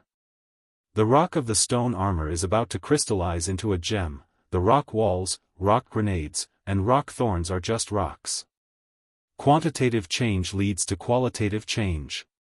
The more magic power is consumed, the higher the quality of the rock. With this set of stone armor, Dosun's combat effectiveness will be even more explosive in the future. He can charge and break through enemy lines, dismantle towers, and defend his home. After training until midnight, Dosun could already understand the instructions of Dosun, stone armor, and List yawned and went back to sleep. He was also very tired today. The charge consumed a lot of physical strength. Before going to bed, he suddenly missed Flower Town, the elves, the siren He, the servants in the castle, the wheat worm that he had not yet contracted, and the 8 little ones that he did not know if they had learned how to release magic. He has never given up his dream of training a blizzard beast army. In a trance. Illusory smoke serpentines slowly appeared in front of him. Mission: the knight who is flying in a hurry is bringing new news. It is unknown how tomorrow's battle will start, but you also have the opportunity to become a member of the Flying Knight. Please assist the Chocobo Loki and master the way to release magic. Reward: Loki's magic. This was a new smoke mission. The content was very exciting. It turned out that List could become a member of the Flying Knight. He couldn't help but feel excited. It's time for Loki to release magic. What magic will it be? Looking at the smoke serpentines, Loki will soon be able to fly. It's not a bird of prey. Birds, such as ostriches, emus, and kiwis, are good at running and cannot fly. The chocobo is very much in line with the characteristics of a bird, with long legs that can run at high speed, a fat body, and wings that are so short that they can be ignored. He really doesn't know how it can fly. Maybe it's just a fledgling. When it matures, its wings will grow and it will become a wading bird similar to the red-crowned crane? List thought to himself. Wading birds had a pair of long legs and liked to live near the water, searching for food from the bottom of the water or in the mud. Cranes, storks, snipes, and bustards were all wading birds. Chocobos like this can barely dive into the water with their long legs. Something's wrong.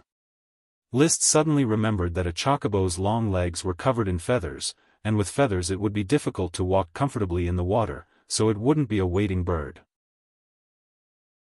So, no matter how he thought about it, List couldn't figure out how a chocobo could fly, and besides, its name was clearly a chocobo, how could it fly? The next day, they continued to rest in Caraway Castle.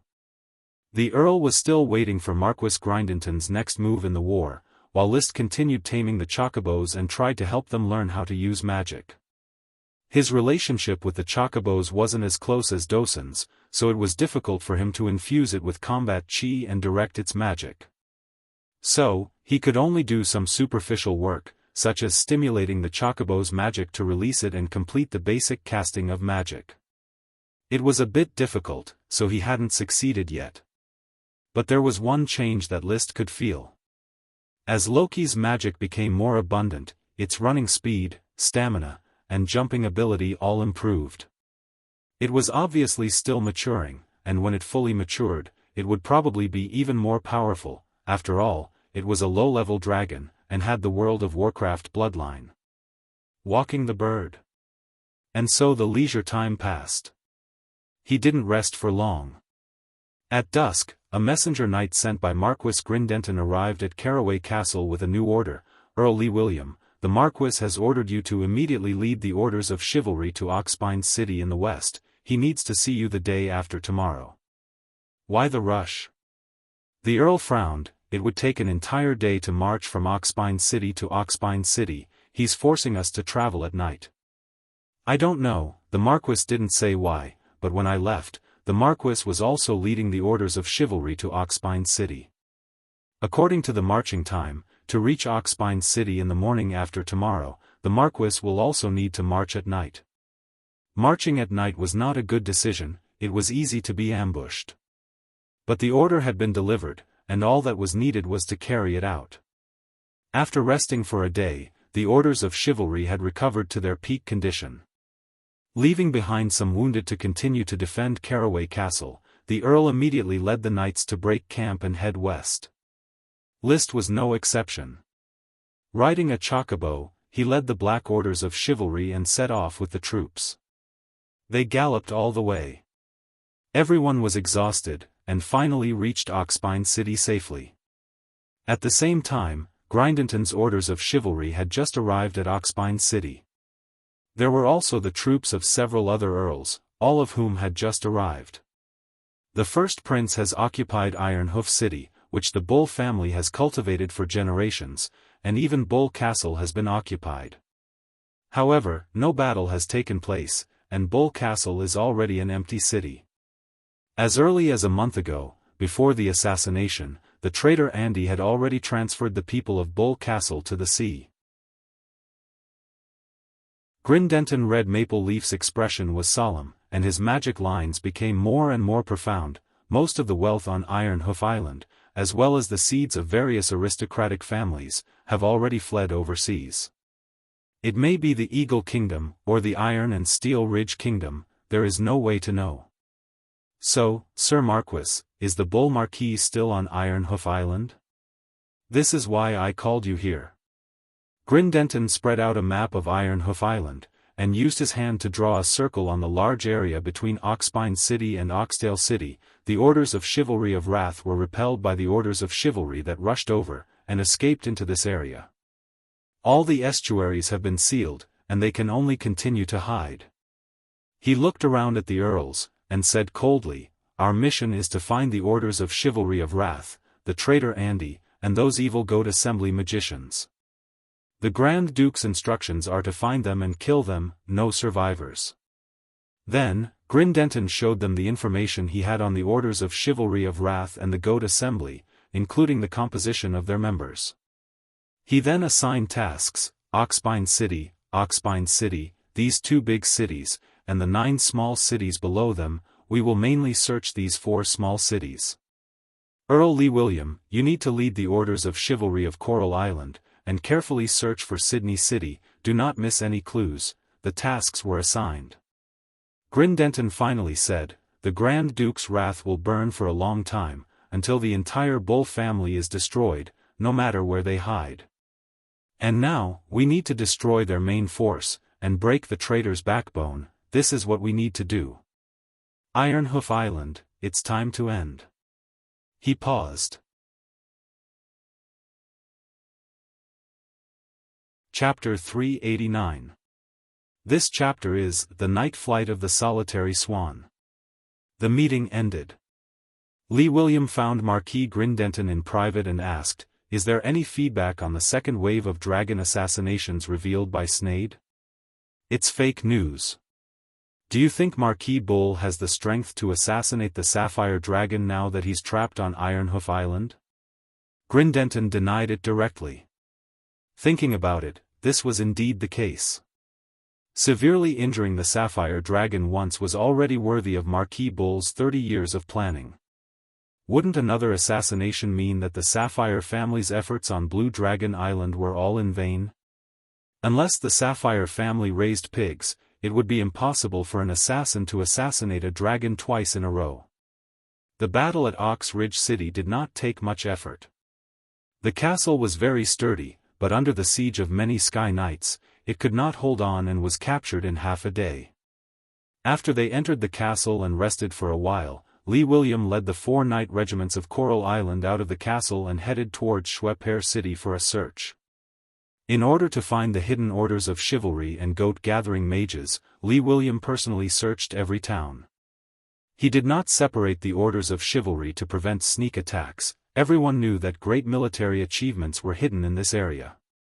However, Marquis Bull was not someone to be trifled with.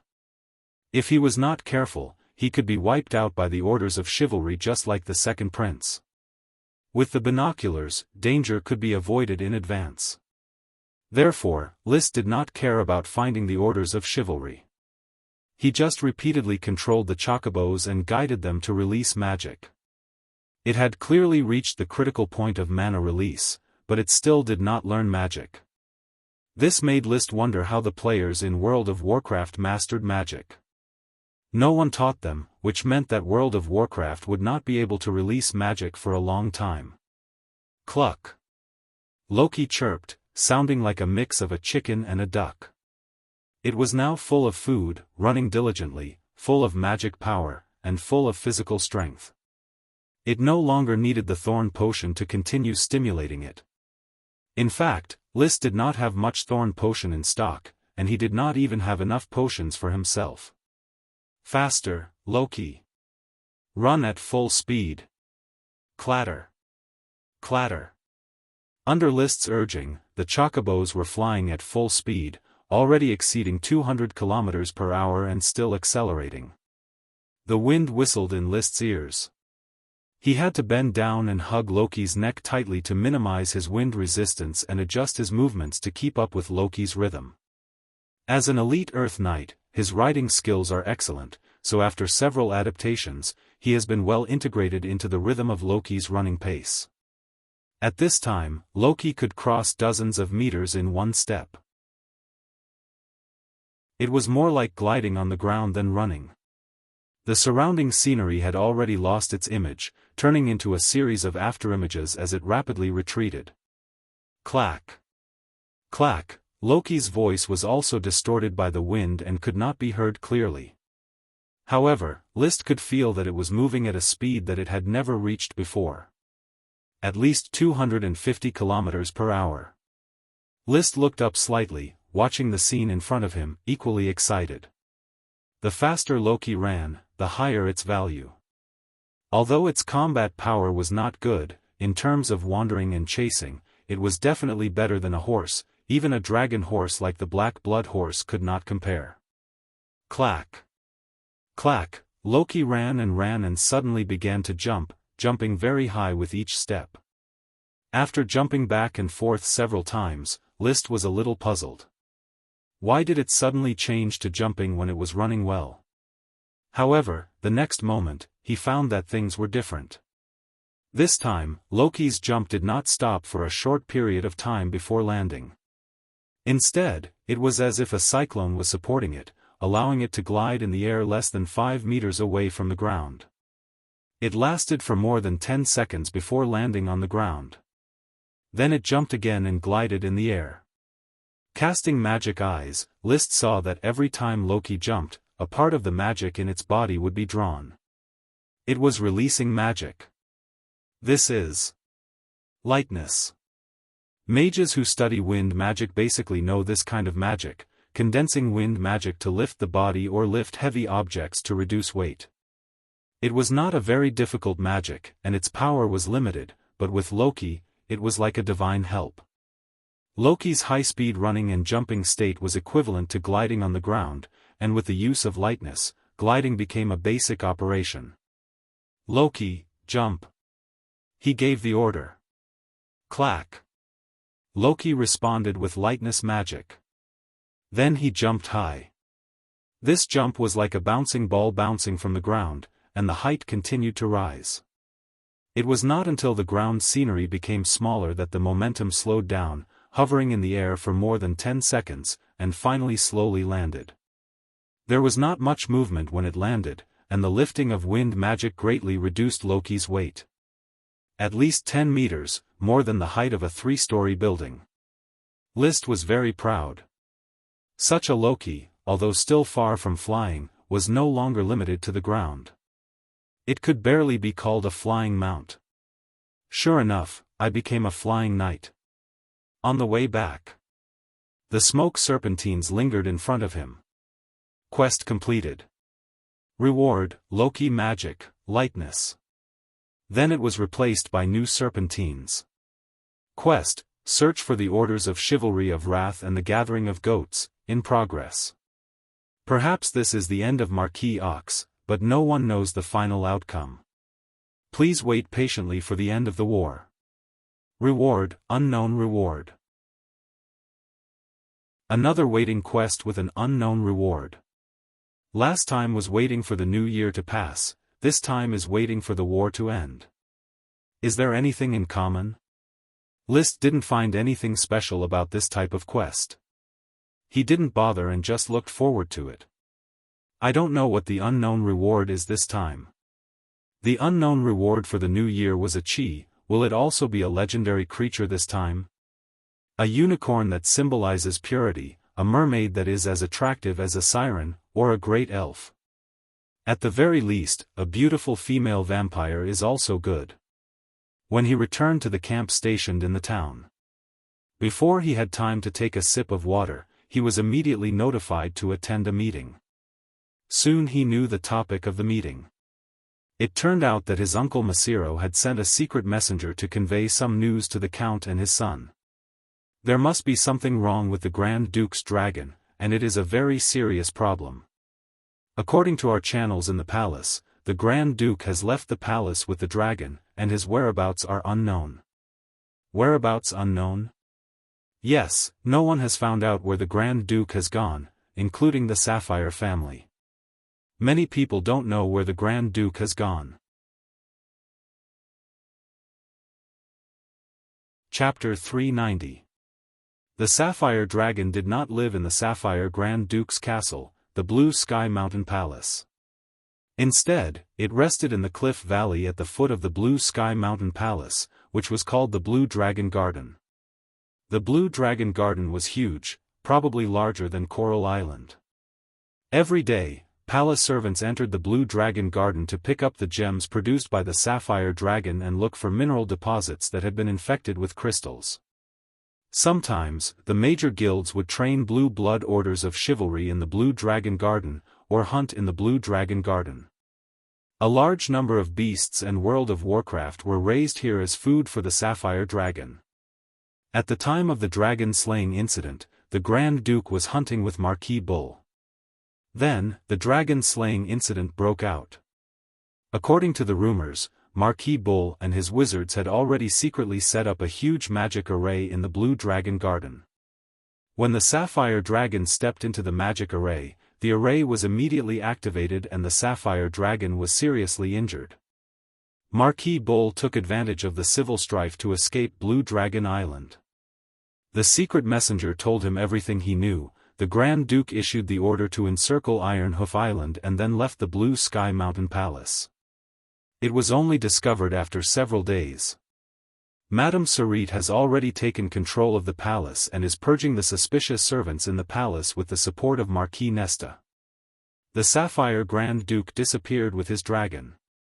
The Grand Duke's wife, Madame Sarit, who was born in the Grand Flower Wayland family, was purging the palace servants who might be involved in the dragon-slaying incident with the support of her brother, Marquis Nesta Grand Flower Wayland.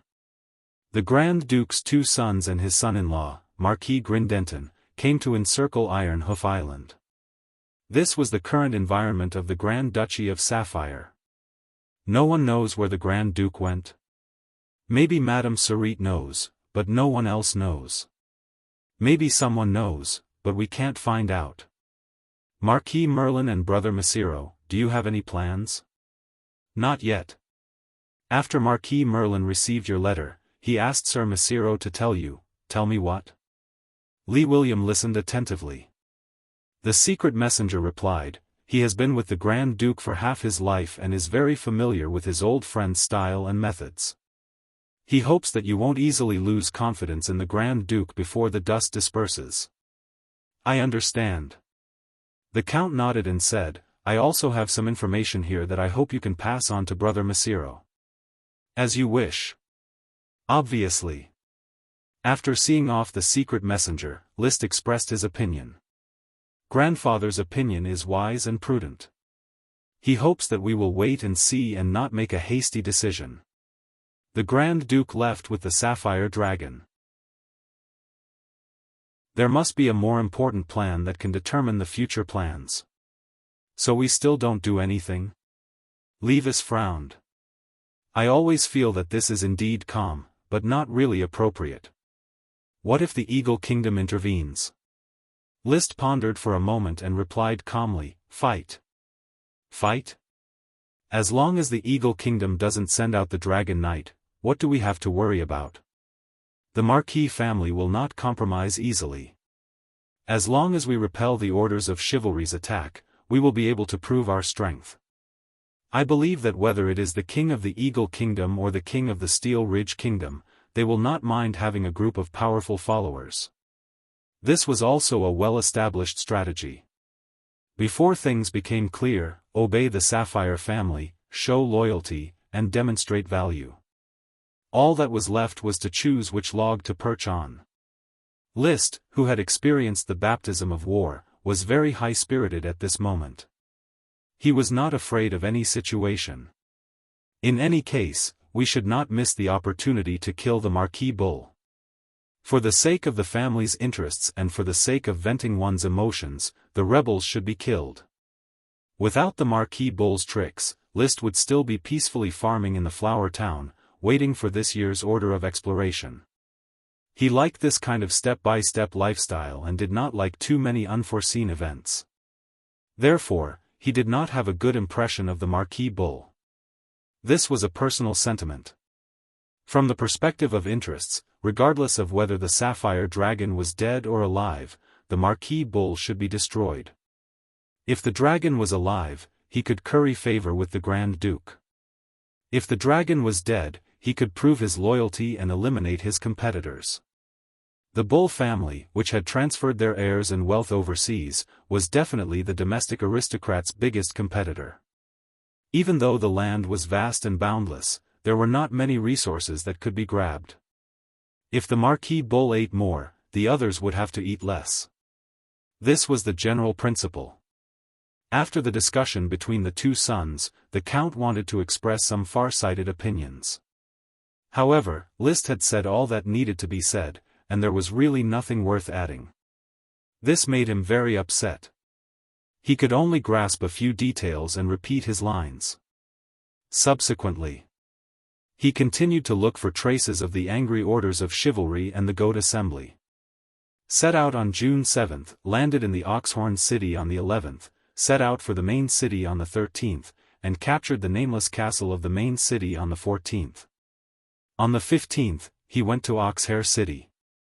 On the 16th, he rushed to Small River city. On the 17th, he captured the nameless castle of Small River city. On the 18th, he supported Tree Shade city. On the 20th, he captured the Green Leaf castle of Tree Shade city. On the 21st, he went to Oxhair city again. On the 23rd, he captured the Fragrant Celery castle of Oxhair city. On the evening of the 24th, he left for Ox Spine city. On the evening of the 25th, he arrived at Ox Spine city. On the 26th, he captured the castle of Ox Spine city. On the 27th, he left for Schweppere city. Today, it was already June 30th. After searching for 2.5 days in the towns near Schweppere city, every town was thoroughly cleaned up. No traces of the angry orders of chivalry and the Goat Assembly were found. There is no need to look anymore. Directly attack the city and occupy the Pear Castle of Schweppere city. The Count ordered. The orders of chivalry surrounded the Viscount's castle, Pear Castle. Dosen came out and bombarded the castle with rock grenades. The castle collapsed, and the war soon ended. At the same time, the battlefields of several other cities also received good news. With the Count's orders of chivalry, it was really easy to destroy the castle guarded by the Viscount. July 2nd. The Coral Islands' orders of chivalry and the other Count's orders of chivalry, under the leadership of Marquis Grindenton, went straight to one of the last two cities, Oxdale City, where they met up with the Second Prince's orders of chivalry. The Second Prince's blue blood orders of chivalry had been destroyed, and Marquis Ramirez White Glutinous Rice, who had accompanied him to capture Oxdale City, had also suffered heavy losses. Thanks to the support of Wallace Pineapple and Macero Longtaro, the situation finally stabilized. Oxdale City. Orders of chivalry from the White Glutinous Rice family, the Pineapple family, and the Taro family, as well as many orders of chivalry from the Count families directly under the Grand Duke. In just 2 days, he had taken down an earl guarding Oxbridge City. The current war is already one-sided. Everyone is competing for military merits. In the tent, the one chatting with List was his cousin, Meepaul Longtaro. His golden orichalcum armor was indestructible and very eye-catching.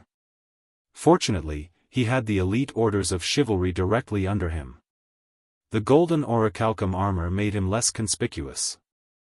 Otherwise, he would have become a live target on the battlefield. Of course. List held a cup containing local fresh milk. He had already finished drinking the dragon milk in stock. There is almost no danger. If I don't go for military merits, there is either something wrong with my head, or I'm like you, cousin, who doesn't need military merits to be conferred. In the battle to attack the castle, List took his orders of chivalry and frantically killed the enemy knight.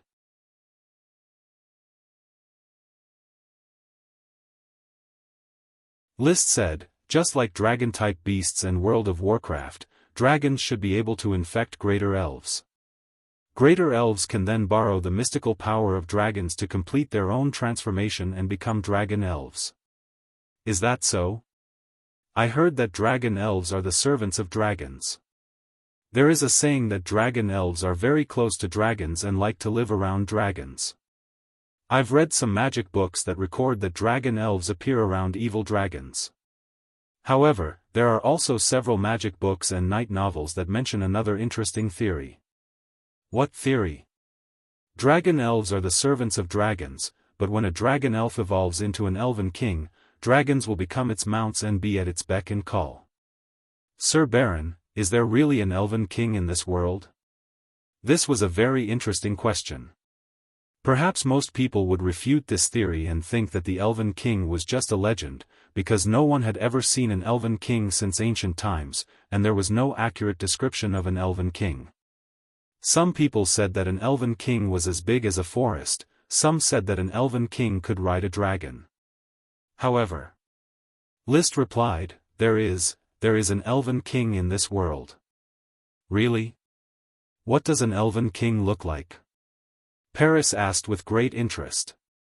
I haven't seen one, I can't answer.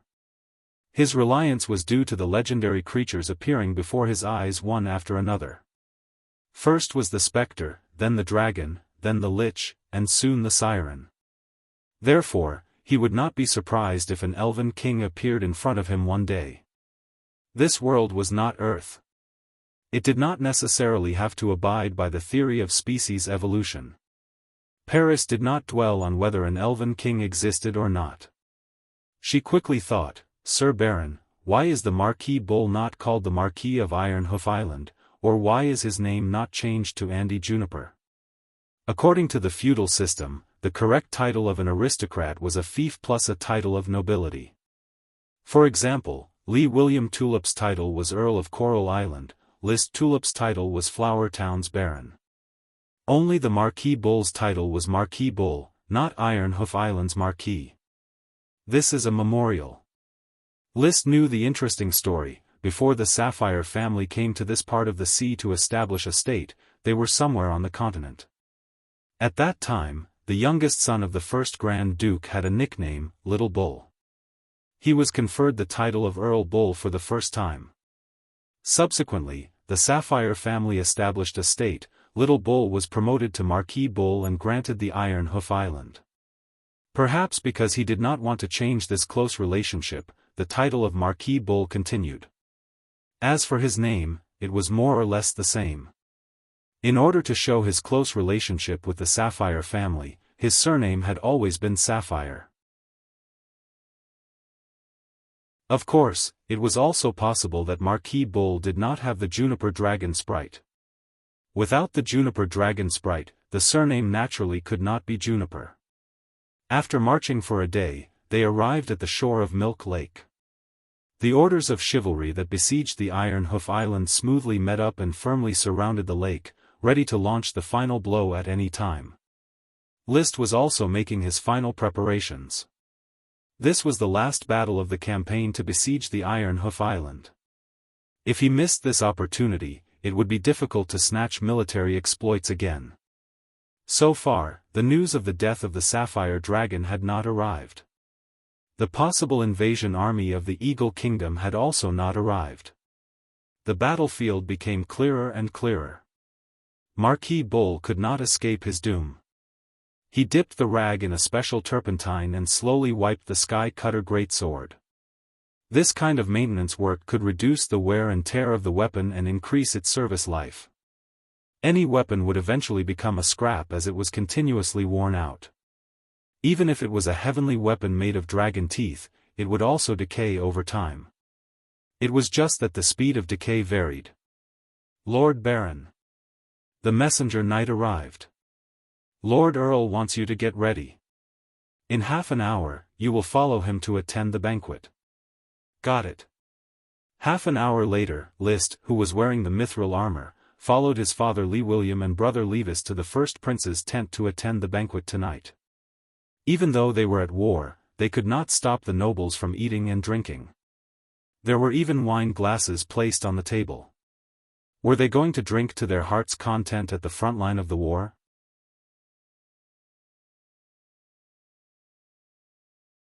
Chapter 392. At the banquet. Liszt saw all kinds of aristocrats. Most of them were aristocrats with higher status than him, or aristocratic heirs who had yet to be titled. Marquis Wallace Pineapple Green of Deep Throat Island, Marquis Roderick Golden Wheat of Golden Island, Marquis Ramirez White Glutinous Rice of Leather Island, Marquis Glendonton Red Maple Leaf of Maple City.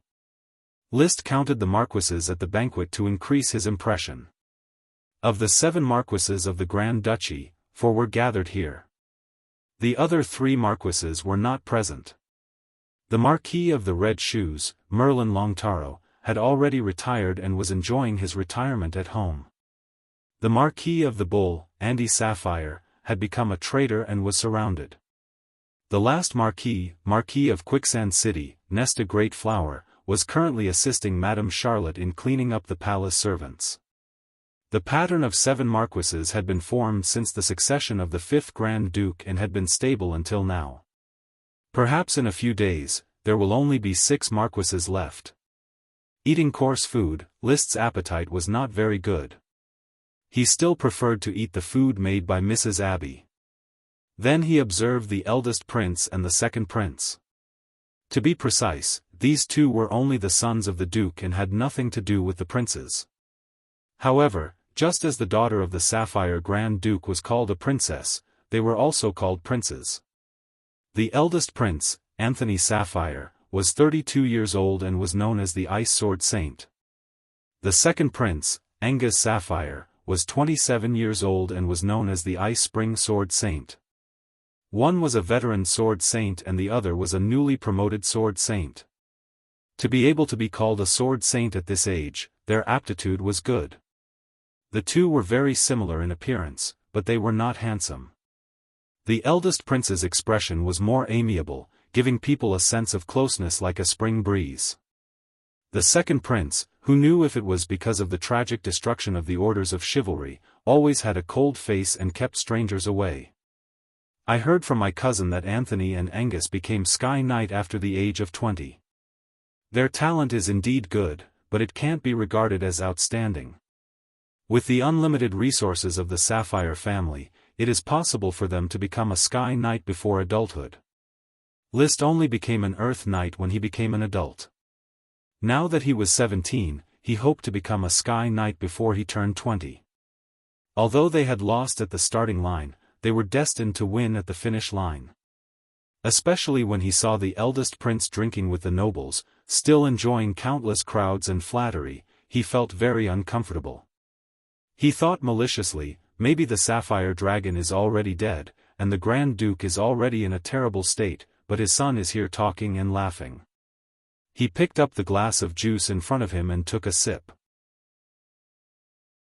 He then tasted the medium-well steak and suddenly felt very emotional. I keep feeling that this is not the right time to hold a banquet. Marquis Bull will not just sit and wait for his death. He must be up to something. It looks like I have to be more careful in this battle and not charge recklessly. Those who could plan to slaughter a dragon were definitely not easy to deal with. If you meet a soft persimmon, you must stab it. If you meet a tough one, you must learn to be humble. The steak was not delicious, but the juice tasted good. He drank half a glass of juice in one gulp. This banquet could barely be considered to be full. When he went back, he would replenish some of the 6-headed Hydra King's snake meat. Liszt looked at the nobles who were still flattering and toasting each other. He suddenly thought, if the Grand Duchy of Sapphire is really in chaos, will I have the opportunity to get the Dragon Knight Chi secret book from the Sapphire family?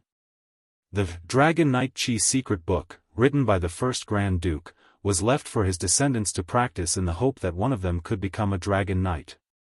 Unfortunately, in the hands of the Sapphire family, no new Dragon Knight Chi secret book had been born. List knew that he was a man destined to ride a dragon. Therefore, this, Dragon Knight Chi's secret book, was of great use to him. In this part of the sea, this was probably the only book on how to ride a dragon. Juniper Castle was surrounded by Milk Lake, and the knight could not charge. But it could not stop the knight. Early the next morning, the serfs of Ox Tendon City were driven to cut down the trees in the surrounding forest. One by one, logs were transported to Milk Lake, and rafts were thrown into Milk Lake. Countless wooden rafts were piled up, and soon the edge of Milk Lake was tightly covered. The layers of wooden rafts could completely withstand the weight of a galloping cavalry. Although the lake was huge, it could not stop the countless serfs from bustling about. Little by little, the surface of Milk Lake seemed to be covered by a cloth. It shrank at a speed visible to the naked eye and spread towards the island where Juniper Castle was located. Marquis Bull has not responded. The guards of Juniper Castle don't seem to be in a panic. On a nearby hill, Lee William put down his binoculars and said. List also put down his binoculars. Father, I feel that Marquis Bull is making a big move. Maybe he has given up on himself. List, you have to think in a positive direction. Levis's expression was relaxed. The army is pressing on, and Marquis Bull can't resist. From the beginning, he assassinated the Sapphire Dragon and gambled with his life. Now, he has obviously lost the gamble. Don't be too optimistic. The Count glanced at Levis and said, when dealing with the Golden Wheat family, remember to use your brain more, look at the problem carefully from all angles, and don't be blinded by love. For the past 2 days, Levis had been running to Marquis Roderick's tent every other day. Every day that he did not marry Rolia Golden Wheat family was another day that he felt uneasy, so he actively performed in front of his future father-in-law. Levis argued, Father, you worry too much. I just want to actively connect with the Golden Wheat family to deal with some bad things in the future. Actively connecting is a good thing, but don't show it. Don't become a gun and a sword in the hands of others. Learn to hide yourself. The Count suddenly sighed with emotion. You two brothers, Levis is too keen on socializing, while List is too indifferent. List smiled and was confident and free. Because I believe in my own strength, far more than unreliable socializing. Besides, leave the socializing to my brother. I will follow in the footsteps of my father and brother. As a dignified future Dragon Knight, he did not care about maintaining some aristocratic relations. Lee William shook his head, feeling a little powerless. Both his sons were very outstanding, but they had their own opinions and would not listen to him seriously. 3 days passed, and on the 10th of July, the sun was shining brightly. The Milk Lake was completely covered by the wooden raft. The eldest prince no longer hesitated and announced the attack on Juniper Castle. The Earth Knight assembled in the form of orders of chivalry and besieged the castle, while the Sky Knight flew high in the sky and launched a surprise attack. A mighty battle was about to begin. However, the island where Juniper Castle was located suddenly blossomed with a faint light. Then, a wave-like barrier appeared over the entire island, as if a large bowl had inverted the castle. The Earth Knight could not break through the barrier. The Sky Knight could only cause the barrier to shake violently. It's just a defensive magic circle. The sorcerers of the Goat congregation can only create such an obstacle. Eldest Prince Anthony unsheathed his long sword and pointed it at the sky, full of pride. Everyone, listen to my command. Charge with me, attack the magic barrier and crush it. Boom! Chapter 393. This chapter is, Meow Kitty. Riding on the chocobo Loki's back, List didn't exert much strength. He just held the knight's spear and poked at the halo barrier. Magic was a very mysterious existence. Of course, anything related to magic, whether it was living creatures, magic, or combat aura, was very mysterious. Some strange materials, together with the magician's runes, could be used to draw magic to form a special magic array. The halo barrier in front of him was such a magic array. It was similar to the water magic wave shield, but it wasn't made of water. After casting magic eyes, he saw that the color of the halo wasn't very obvious. It was chaos magic. It's probably a mixed type of magic array. While he was paddling, he had enough energy to observe the halo barrier in front of him. He could see the magic colors on the halo barrier. Some were dark, some were bright, and the contrast between light and dark outlined the network nodes like a spider web. Among them, the thickest lines were connected to different parts of the ground. If I cut off the nodes of these lines, I should be able to destroy the halo barrier, right? List's eyes lit up. He decided to experiment. He quickly signaled with the flag, change formation, attack the direction I'm guiding. Boom! He took the lead and attacked the nodes of the magic network, followed by the Black Orders of Chivalry's Knight. Each attack didn't seem to have much effect. But List could clearly see that with each attack, the thick magic lines dimmed a bit. Under the continuous attacks, the magic lines were almost about to collapse under the attacks of the Black Orders of Chivalry. Just then, a loud horn blared from within the halo barrier, followed by the dull sound of hooves. Orders of Chivalry rode out of Castle Juniper on a red horse, galloping along the slope of the island towards the direction of the Black Orders of Chivalry. This was the elite Orders of Chivalry that belonged to Marquis Bull, the one who annihilated the Second Prince's 300 Blue Blood Orders of Chivalry, as well as the 800 Orders of Chivalry under Marquis Ramirez White Glutinous Rice and other suzerains. The wrathful Orders of Chivalry were the strongest Orders of Chivalry on Iron Hoof Island. Iron Hoof Island was located in the southwest corner of the Grand Duchy. It was the closest location to the mainland and was known as the Grand Duchy's Barrier. The furious Orders of Chivalry were the barrier within the barrier. His fame spread far and wide. Seeing the furious Orders of Chivalry attack, List's heart skipped a beat. He knew that his attack on the halo barrier and the destruction of the nodes had been detected by the enemy's spellcasters. He would not fight the furious Orders of Chivalry. These knights were elite Earth knights carefully trained by Marquis Bull. Many of them were drugged, and the horses they rode were not ordinary warhorses. Even with Dosun's help, it would be difficult to destroy their formation. The Black Orders of Chivalry had no chance of winning. So, seeing the furious Orders of Chivalry attack, he quickly changed his flag signal and led the Black Orders of Chivalry to avoid the nodes and slack off in other directions. At the same time, he shouted, "The furious Orders of Chivalry have attacked. The magic formation will not last long. Attack quickly. Destroy the furious Orders of Chivalry." The shout attracted the attention of many knights. The Second Prince, who was patrolling the battlefield, apparently also noticed it. He immediately led the Blue Blood Orders of Chivalry, who had been reassigned to his banner, and rushed toward the furious Orders of Chivalry. This was to complete his revenge. The Knight Torrent attack.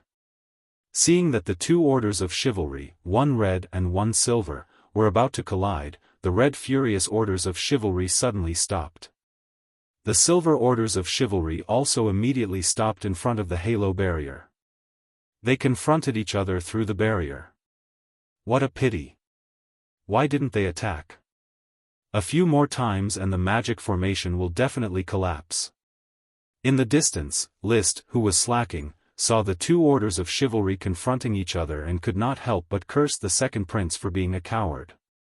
It looked like they were about to take revenge, but it turned out to be a confrontation of eyes. He had to cast magic eyes again, look for the next node, and fiercely attack. Similarly, another furious Orders of Chivalry with red helmet, red armor, and red horse rushed toward List. This time, it was the Taro family's Orders of Chivalry with dazzling golden armor. The vanguard happened to be List's cousin, Meopal Longtaro. With a flash in his eyes, List urged his horse to gallop over. "Sir Meopal." "Baron List." Meopal, who was confronting the furious Orders of Chivalry on the other side of the halo barrier, could not help but glance at List, who was riding a strange bird. List approached and said in a low voice, "I found a problem. Just now, when I was attacking the halo barrier on the second prince's side, the furious orders of chivalry directly rushed toward me. Then, when I attacked the halo barrier on the other side, another furious orders of chivalry quickly rushed over. These two places must be the nodes of the entire halo barrier." Had it been someone else, List would not have revealed such information, so as not to expose his secret of magic eyes. But Meopel was his cousin, and their relationship was pretty good. Even if Meopel suspected that Meopel was hiding a secret, List wouldn't get to the bottom of it. Moreover, List didn't mind giving the credit for breaking the halo barrier to Meopel. In any case, with the threat of the furious orders of chivalry, Meopel didn't dare to attack the nodes at will. Is that so?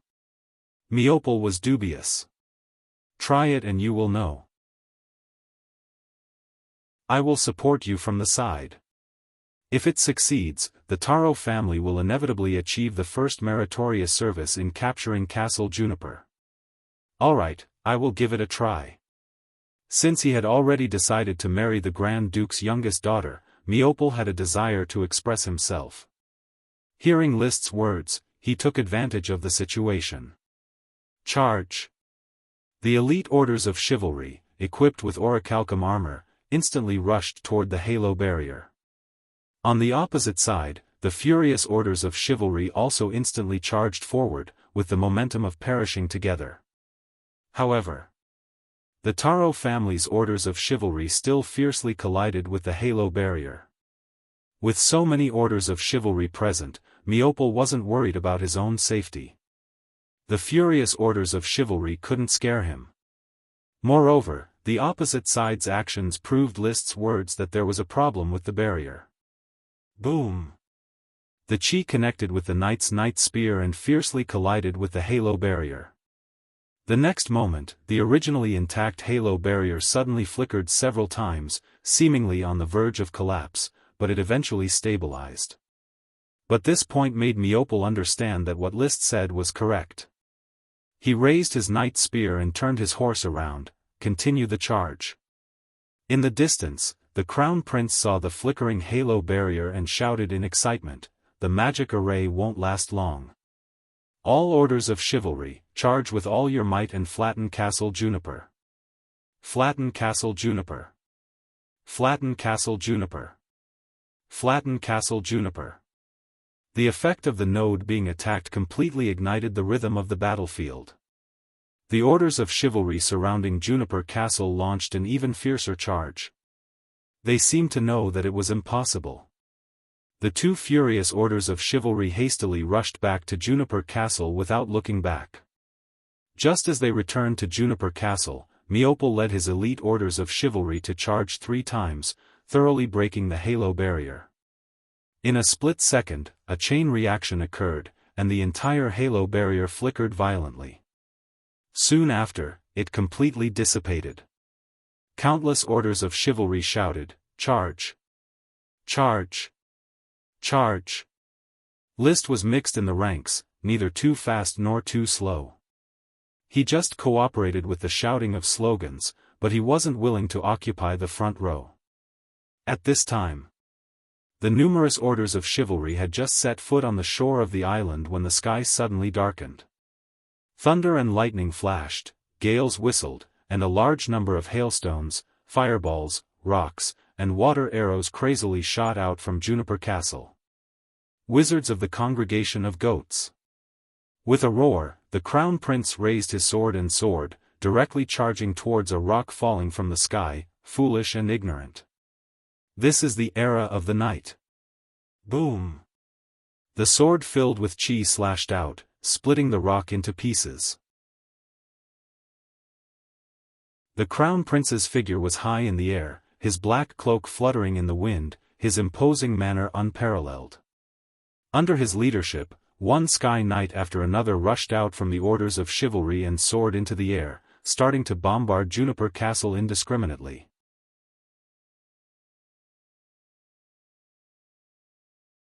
Chapter 394.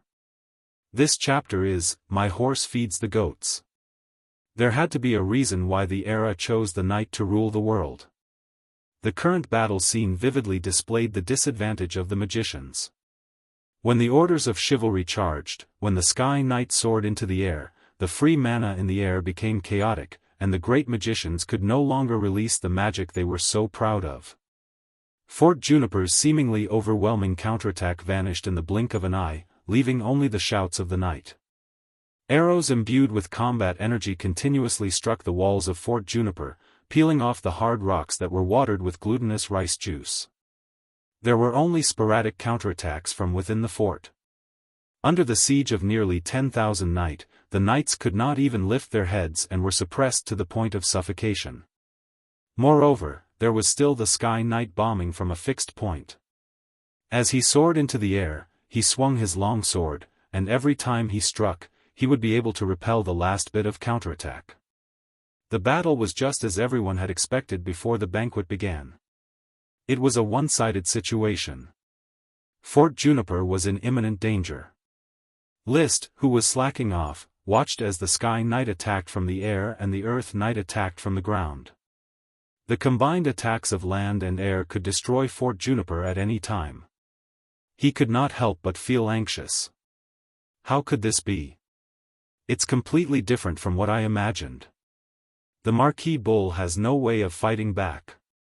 The knights who were angry at the orders of chivalry were suppressed in the fort, not daring to show their faces. The magicians of the Goat Gathering had also disappeared without a trace. The countdown to the end of the war. Tick-tock, tick-tock. How unlucky, I guessed wrong. Liszt's annoyance only lasted for a few seconds. He immediately raised his swift shadow bow and shouted, "Black orders of chivalry, attack Fort Juniper with all your might." He was going to seize the credit. If not now, when? 3 arrows infused with fire-attributed energy shot toward the wall of Juniper Castle and blasted off a piece of rock. Liszt shook his head. He was not satisfied with this result. He whistled and Dosen, who was in the middle of the Black Orders of Chivalry, immediately rushed over. Dosen had been in the limelight for the past few days. Many nobles came to visit Dosen on the pretext of socializing. In fact, raising an intermediate World of Warcraft to participate in battle wasn't rare. Many Sky Knight mounts were World of Warcraft, and there were even intermediate World of Warcraft that could fly. Marquis Ramirez White Glutinous Rice's mount was an intermediate World of Warcraft Overlord Beetle that could fly and release lightning. At this moment, he was standing on the Overlord Beetle's head, casting his skills while commanding the Overlord Beetle to release lightning. The advantage of World of Warcraft was that he could use his own mana to cast spells. Naturally, Dosen could also cast spells. Dosen, rock grenades. Boom! Huge rocks smashed into the walls of Castle Juniper, creating many cracks. In terms of siege power, Dosen could laugh at everyone present. Boom! Boom! Boom! With Dosen's rock grenades and arrows, the Black Orders of Chivalry's main attack area of the castle quickly collapsed, creating a small gap. The angry Knight of Orders of Chivalry stood at the gap and used his shield to block the knight's charge. Dosen panted heavily as he ran out of mana. Liszt held the swift shadow bow and continued to shoot, hoping to take a few heads from afar. At this moment, he saw the eldest prince descending from the sky and landing beside him. His expression under the mask was not clear, and his eyes were also blocked by the sunlight. However, the eldest prince sounded very excited. "You are Llywelyn's son, Levis?" "Levis is my brother. I am Earl Llywelyn's second son, Liszt." "I've heard of you, Liszt." The eldest prince just landed to rest for a while. The Sky Knight could not fly for a long time. "This dog you raised is not bad. You have made an important contribution to the capture of Castle Juniper." "Thank you, eldest prince." Liszt immediately changed to an excited tone. "I'm willing to charge for the Sapphire family." "Very good." After saying this, the eldest prince flew into the sky and went straight to the gap blocked by the angry Orders of Chivalry. He fiercely waved his long sword, and the ice-attributed chi instantly condensed into countless ice cones. Together with the long sword, he slashed at the knight at the gap. Bang! The shield supported by more than a dozen elite Earth Knights were violently shaken back and fell on the walkway of the castle. But before the eldest prince could rush in, a cyan sword pierced out and went straight for the eldest prince. Clang! The eldest prince blocked the sneak attack with his sword and said in a cold voice, "Arthas, are you betraying the Sapphire family like your father? Have you forgotten all about our friendship in the past? I'll give you a chance now. Surrender to me and I guarantee you will live." The one who sneak attacked him was the son of Marquis Bull, Arthas Sapphire. He was also a Sky Knight at the Sacred Swordsman level. His title was Sacred Swordsman of Hurricane. "Father's decision is my decision," Arthas responded coldly. He then returned to the gap and continued to summon elite Earth Knights to block the gap. Disappointment and loss. The eldest prince landed on the ground with a frosty face and roared, "Attack, everyone attack! I want to see Castle Juniper fall in half an hour." Rumble. The battle around the gap in the castle became white-hot. The Sky Knights rushed at the gap one after another and fought with the Sky Knights in Castle Juniper, each using a high-level chi secret technique. Although the battle was in a stalemate for a while, as the castle walls continued to collapse and the gap grew larger, the Sky Knights in Castle Juniper became weaker and weaker.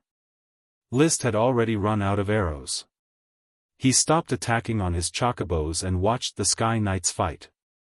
Hundreds of Sky Knights, almost 4/5 of the Grand Duchy of Sapphire's Sky Knights, were here. A few Sky Knights here used up their chi and landed to recover, while a few other Sky Knights joined in the battle. They maintained a constant suppression of Castle Juniper. Sea Swordsman Lee William was among them.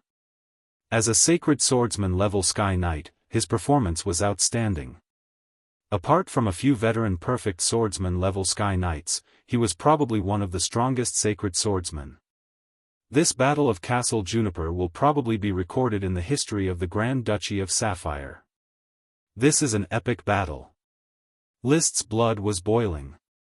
He wished he could immediately return to the Flower Town study and take out the Dragon Wars in the Wild Chronicle book and write it again. He wrote down the battle. When Dragon Knight List was young, he participated in the Battle of Castle Juniper. He took the lead and broke through Castle Juniper's defenses.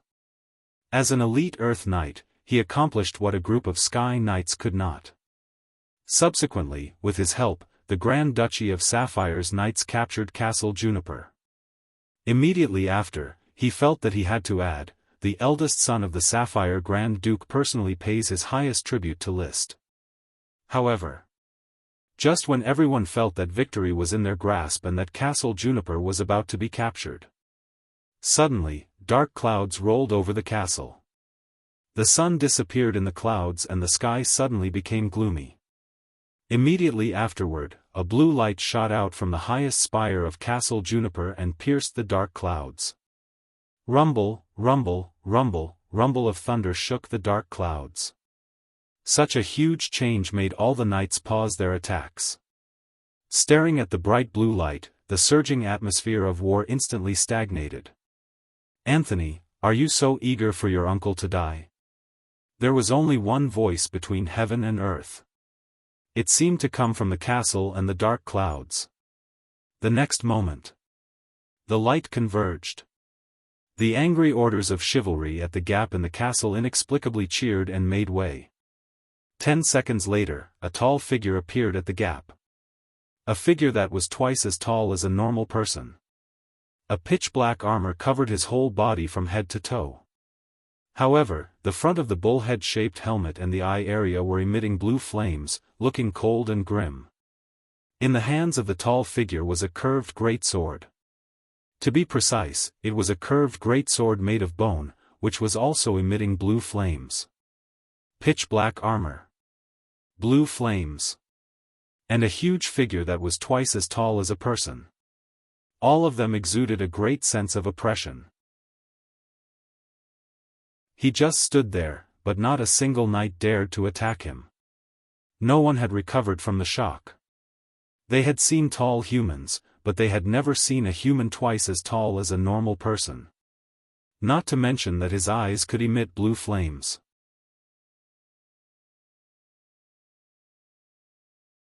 Chapter 395. Lich. This term, or rather this artificial creature, originated from ancient times, possibly from the Moon Empire. Yes, everything in this world would eventually be related to the Moon Empire. It was as if there was only one human country in ancient times, and that was the Moon Empire. In some of the magic books of the magicians, the Moon Empire was a country that pursued magic, and thus gave birth to a variety of magic professions. As recorded in the book, To His Highness Annette, Curtis Truth, which he obtained from the ghost ship, the triangular pattern around the eye of truth had alchemists, vampires, necromancers, magicians, druids, wizards, enchanters, prophets, succubi, shamans, and other professions. All the professions were annihilated in the long river of history, and only the magicians continued. According to List's summary and search, the Lich originated from the wizards of the Moon Empire. Wizards were generally mages who studied soul technology. There was an ancient wizard who researched phylactery technology that could be used to imbue the soul, and transformed himself into an immortal Lich. After that, the Lich flourished for a period of time. Of course, immortality probably didn't exist, because in this era, there were no signs of the existence of Lich. Those ancient Lich had long become a speck of dust between heaven and earth. Even dragons couldn't live forever, so how could an artificial creature like the Lich pry into the secret of immortality? It was probably a technology that could prolong one's life. But from the looks of it, the Lich transformed from Andy Sapphire seems a little unusual. Compared to the form of a Lich like Curtis Truth, Lich Andy seems to have a stronger aura. He's actually as tall as two people, and even the great sword in his hand is emitting blue flames. List looked at the gap in Juniper Castle, where Marquis Bull was talking to the eldest prince. He became nervous. He guessed that Marquis Bull would have a backup plan, but he didn't expect that the result would be Marquis Bull successfully transforming into a Lich and appearing in front of everyone with an invincible posture. The battlefield fell into a stagnant atmosphere.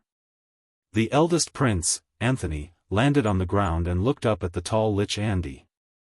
His voice was cold. Liches are nothing but trash eliminated by the times. There are no immortals in the world, and you are the same. Andy, your self-deceiving behavior won't scare anyone. Ha ha ha, what a joke. Lich Andy lightly waved the large sword in his hand. The design of this sword was very cool. The blade was like a bone, and the hilt was a metal bull's head. The pair of bull's horns were the sword guard, and the blue flames burned coldly. I'm not trying to scare you, because I'm coming to kill you. Boom! The Lich Andy jumped down from Juniper Castle, and the ground shook under his feet. The eldest prince could not help but feel a sense of fear, but he quickly shouted, "All Knight, throw your spears and arrows at this Lich. Sky Knight, attack him with me. Do you really want to go against me?" When Lich Andy saw the surrounding orders of chivalry preparing to attack, he immediately shouted, "I have become a Lich and seized the power of the Sapphire Dragon. My existence proves that the Sapphire Dragon is dead. Do you still choose to be buried with the Sapphire family?" His words immediately made orders of chivalry's movement stagnate. The dragon-slaying incident had already happened. Now that Marquis Bull had successfully become a Lich, there was no doubt that he had stolen the power of the Sapphire Dragon. So, what happened to this dragon that suppressed the country? Everyone would have doubts in their hearts. However, the eldest prince quickly refuted, "The power of a dragon is not something you can covet. The Sapphire Dragon is safe and sound. Soon, it will recover from its injuries and kill the dregs that dare to provoke its majesty." After saying that, the eldest prince directly rushed towards Lich Andy. At this moment, List sincerely admired the heir to the Duke. Not only did he not shrink back on such an occasion, but he also rushed forward without hesitation. He tried to take the lead and directly influence the judgment of the surrounding knight. On the contrary, the second prince beside him did not rush out with the eldest prince immediately. The newly promoted sacred swordsman hesitated and wavered. This battle is a bit difficult. Liszt also had thoughts of retreating. He did not know how strong the lich transformed by Marquis Bull was, but the success of the Marquis Bull could easily make people think of the safety of the Sapphire Dragon, and thus give rise to hesitation. Just like now, only the eldest prince rushed out alone. Even the second prince's heart wavered. The scales of victory had already tilted towards Marquis Bull and the new lich Andy. Once the eldest prince's attack tested Andy's strength, there would probably be a huge change in the battlefield. Thinking of the escape route that he had long thought of, Liszt could not help but sigh self-deprecatingly in his heart. Nobles are the best at seeking good fortune and avoiding disaster. But the next moment, he found that his understanding of the nobles was still very superficial. In the camp, the second Sky Knight rushed out after the eldest prince. This Sky Knight was dressed in golden armor and held a golden greatsword in his hand. The one who was dressed so flashily was none other than the uncle of the useless Sky Knight who relied on potions to become a normal-level Sky Knight. Mesiro Longtaro. His eyes froze and he could not react for a moment. He did not have time to react either. Soon, he realized that his father, the wave swordsman Li William, was the third to rush out after Mesiro. Following that, the Sky Knights rushed out one after another. The second prince was among them, and all of them rushed towards Lich Andy. When Lich Andy saw this scene, he couldn't help but curse, "Stupid ants. It seems that you do not understand that your current actions are equivalent to suicide." Boom! He raised his greatsword that was covered in blue flames and lightly swept it across. A circle of blue shockwaves spread out in a fan shape and quickly hit the bodies of many Sky Knights. The Sky Knights were instantly pushed back like a small boat being overturned by a wave. Li William was among the ranks that were pushed back, but he was not injured. He was only hit by a huge force and his ribs were aching. After catching his breath, he rushed forward again. Coincidentally, the eldest prince was beside him who was also sent flying. He looked at the eldest prince, and the eldest prince looked back at him. Without any words or eye contact, the two of them quickly went into a new battle. This was going to be a difficult battle. Lightning, hail, gravel, wind blades, flames, and waves. Other than the rarer light and dark battle energy, the other 6 types of battle energy appeared in the sky. The magic in the air was crushed by the knight's own battle energy, creating all kinds of strange phenomena. Lich Andy roared angrily in the midst of such a wild attack. His greatsword that was covered in blue flames actually blocked the group attack and still had the strength to counterattack. Whoosh! The greatsword that was covered in blue flames suddenly made a turn, and an ordinary Sky Knight who could not dodge in time was grazed in the chest by the greatsword. Blood splattered and quickly evaporated. Ah! The Sky Knight screamed and retreated. He could not even block one of Lich Andy's sword. The gap was so big that it was terrifying. The Earth Knights surrounding Fort Juniper did not even dare to intervene in the battle. This was a battle between the top knight forces. Lich Andy seemed to be a magically created creature, but his fighting style was still that of a knight. Mixed in the midst of the orders of chivalry, Liszt raised the swift shadow bow several times and then put it down again. With the Count joining the battle, the position of the Tulip family was quickly determined. The Coral Islands orders of chivalry had no way out and could only fight. But this battle was not something that an elite Earth Knight like him could participate in. Even sneak attacks with bows and arrows would be very difficult.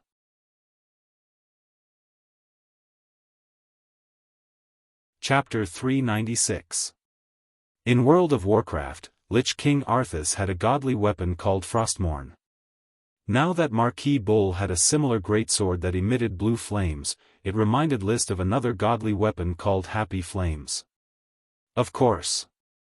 This sword wasn't called that, but it wasn't weak in the slightest. Fighting dozens of Sky Knights alone, Marquis Bull's support was only 7 or 8 Sky Knights from Castle Juniper. But even so, Marquis Bull still had the upper hand.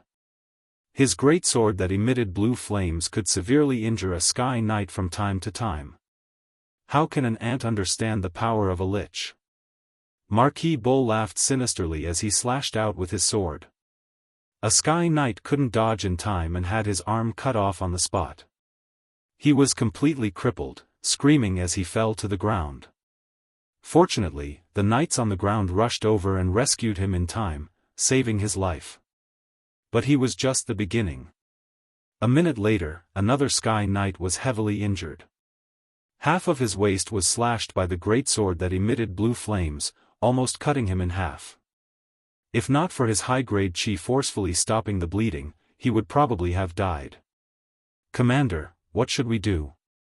Captain Lydon was extremely anxious. The situation on the battlefield had already exceeded the scope of elite Earth Knights like him. List gestured for him to calm down and directly ran towards Levis. "Sir Levis." "Baron List."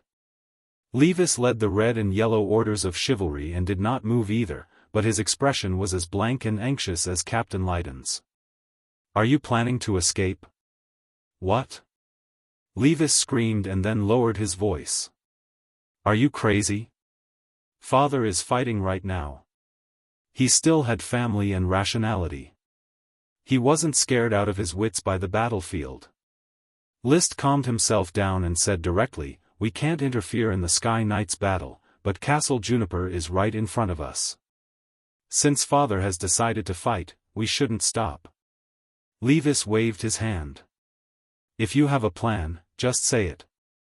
Why are you still hesitating at a time like this? Very good.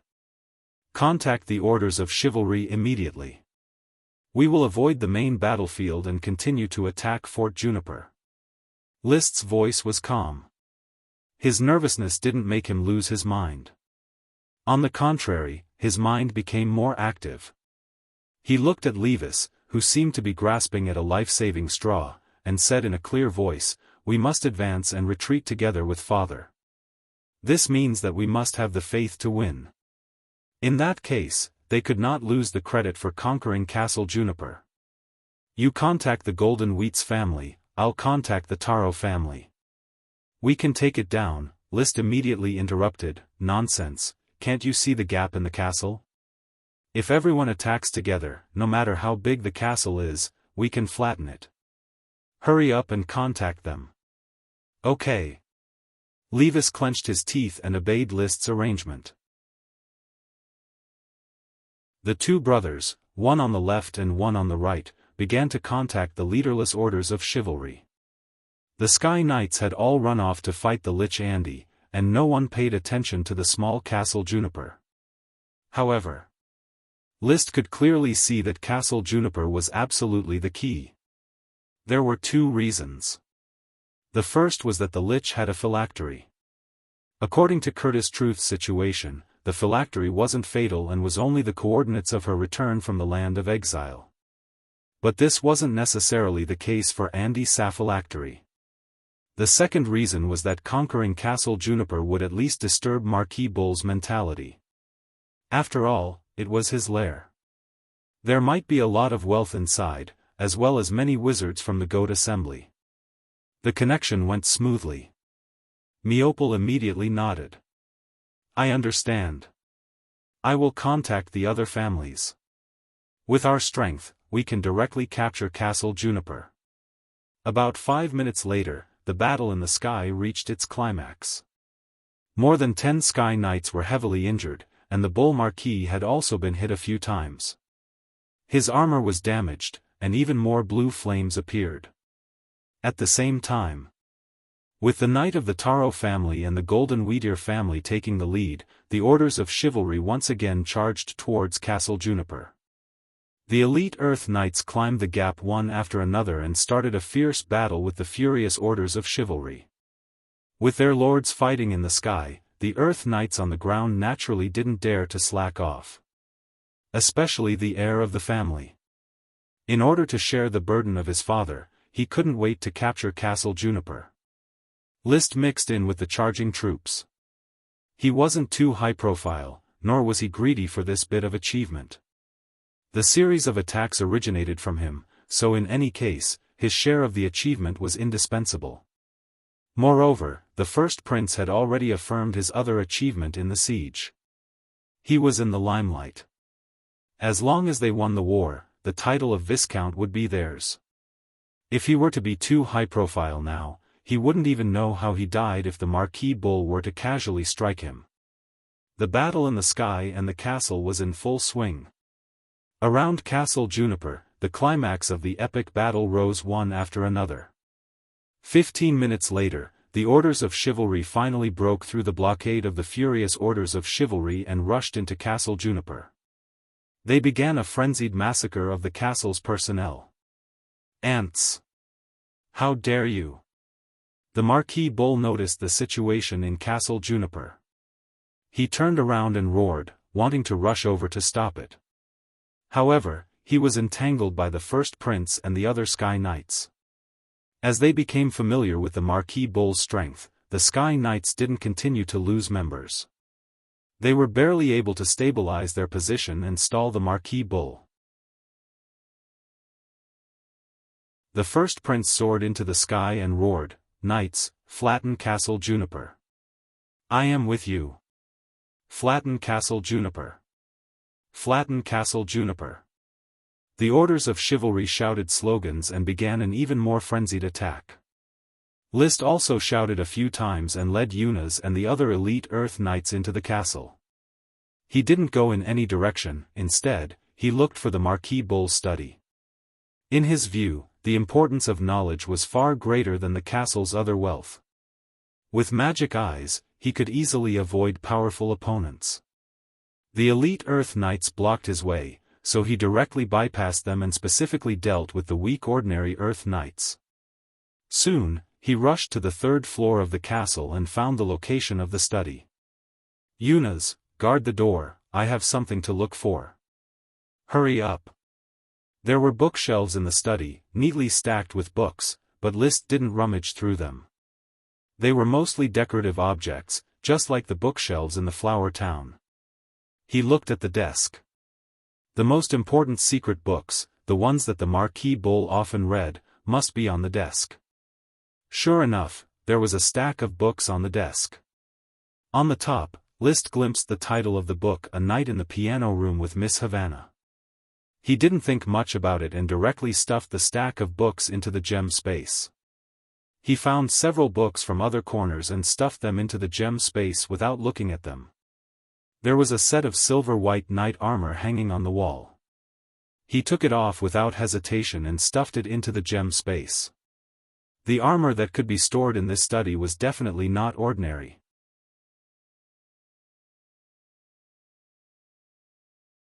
Chapter 397. This chapter is called Heavenly Sword Dancing Fragrance. 10,000 Rewards. Strictly speaking, Castle Juniper was only a vacation castle of Marquis Bull, which was absolutely incomparable to the Castle of Bulls in the Iron Hoof City, so there were not many important properties here. Those properties should have been moved overseas with the other son of Marquis Bull and his grandson. There were not many discoveries in the bedroom, and the bedside table was also opened by him.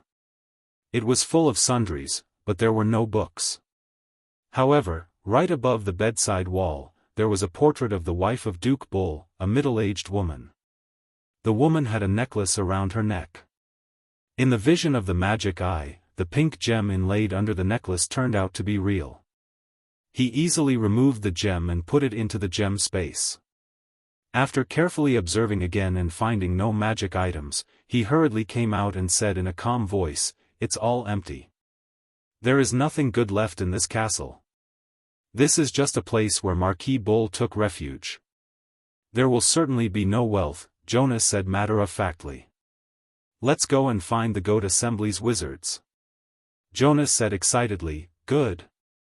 Killing a great wizard is almost enough for me to make up for the loss this time." The contribution of a great wizard was enough to make up for the losses of the Grey Orders of Chivalry. The two immediately led the elite Earth Knight to search the castle. When they encountered the angry orders of Chivalry Knight, they immediately surrounded them and slashed them. The castle was full of the smell of blood, and the blood almost flooded every floor. From the third floor to the first floor, they did not find the Goat Assembly's wizards. Just as Liszt frowned, Paris's voice came to his ear, "Lord Baron, follow me." Liszt immediately led the knight and followed the invisible Paris. Others could not see Paris, but he could. Under Paris's lead, they quickly came to the depths of the castle. This was an ordinary warehouse, but on one wall of the warehouse hung a huge goat logo, which seemed to be faintly glowing. Liszt used the Sky Cutter sword to pick up the curtain-like logo and saw a flashing magic formation behind it. Behind the magic array was a pitch-black tunnel that extended underground. Liszt, these magicians from the Goat Gathering must have escaped through this tunnel. Yunus frowned and threw a chair over. Patter. When the chair came into contact with the threads of light that formed the magic array, it shattered into pieces. Liszt, on the other hand, knocked on the wall where the magic circle was, and heard the sound of metal clanking. It's a wall made of metal. Unless we destroy the castle, it will be very difficult to remove the magic circle. Judging from the strength of its magic power, it won't be broken in a short time. This is troublesome. Let's try attacking first. Liszt was unwilling to give up. If they could really capture a few great magicians, it would definitely be a huge achievement. But in the next moment, he changed his mind. With a loud rumble, the castle swayed as if it would collapse at any moment. Following that, the Marquis Bull's furious roar rang out, "A bunch of ants, how dare you destroy my castle? You must be tired of living. Scram! Ramirez, you damned worm, wait a few more minutes, and I guarantee that you will become a corpse to feed your damned worms." Rumble. Rumble. Rumble. The castle continued to shake. Marquis Bull had found an opportunity to charge in, fending off the attacks of the Sky Knight while slaughtering the Earth Knight. Paris quickly returned after investigating the situation, and anxiously said to Liszt, "Lord Baron, Marquis Bull has charged in." He looked at the stable magic array unwillingly, waved his hand, and ordered, "Let's move quickly and leave the castle." Marquis Bull has already charged back. It's too dangerous to stay here. Thinking of the scene of Marquis Bull fighting a group of Sky Knight alone, the Earth Knight could not help but feel a chill down their backs. They quietly followed Liszt to find the exit and quietly left Juniper Castle. At this time, there were still a large number of orders of chivalry surrounding Juniper Castle. They wanted to charge into the castle, but they did not have the opportunity. Liszt returned to the black orders of chivalry that he had left outside, mounted his chocobo Loki, and hurriedly went to look for Levis and Meopel. He did not see the two, so he had the two knight followers enter the castle to look for them. Bring them out. Marquis Bull is extremely dangerous, they are courting death by staying inside. Understood, Baron Liszt. After doing all this, Liszt let out a long sigh of relief. He felt that he had done his best and could no longer affect the outcome of the battle. Let's see if these marquises and earls can defeat Lich Andy. I hope the earls can come out unscathed. In any case, Lee William was his greatest backer. Rumble. Thump thump. Juniper Castle was already riddled with holes. The battle between the Sky Knight and the Lich Andy was still ongoing. As the heavily injured Sky Knights were carried out of the castle, the Marquis Bull's angry roars gradually became subdued. But soon, he let out another loud roar. It pierced everyone's eardrums. "No! My son! Arthas!" The Marquis Bull roared as it rushed out of the window. The black armor on its tall body was already in tatters. Every crack on the armor was emitting blue flames, but the flames were much dimmer than before. It was impossible to guess whether the flames were his body or a manifestation of magic power. "I will remember every one of you." He turned around and brandished his sword. A blue shockwave burst forth from his sword, repelling the pursuing Sky Knight. His other hand was carrying a person. From the looks of it, it was his son, the Hurricane Swordmaster Arthas Sapphire. His body was drooping, no longer breathing. Foolish traitor Andy, you will embrace death just like Arthas. There were 2 obvious wounds on the eldest prince's body, but he was still full of fighting spirit. You don't even have the right to go to the banished land. Rumble. Another few Sky Knights rested and flew up into the sky. They then descended from the sky to attack the Marquis Bull who was being held back. The Marquis Bull panted and roared, "When I completely grasp the power of the Sapphire Dragon, no one below the Dragon Knight level will be able to stop me. When that time comes, I will reap your heads." Then, he leaped high into the sky and sped away. He was ready to escape. His speed was like a bolt of lightning, far exceeding the speed of all the Sky Knights. He only left behind one sentence: "I will be back." The Marquis Bull has escaped. List heaved a sigh of relief. If the Lich Andy could not find his phylactery, it would be very difficult to kill him. He might even risk his life to severely injure most of the Sky Knights. Now that he had escaped, he would not be a threat for the time being.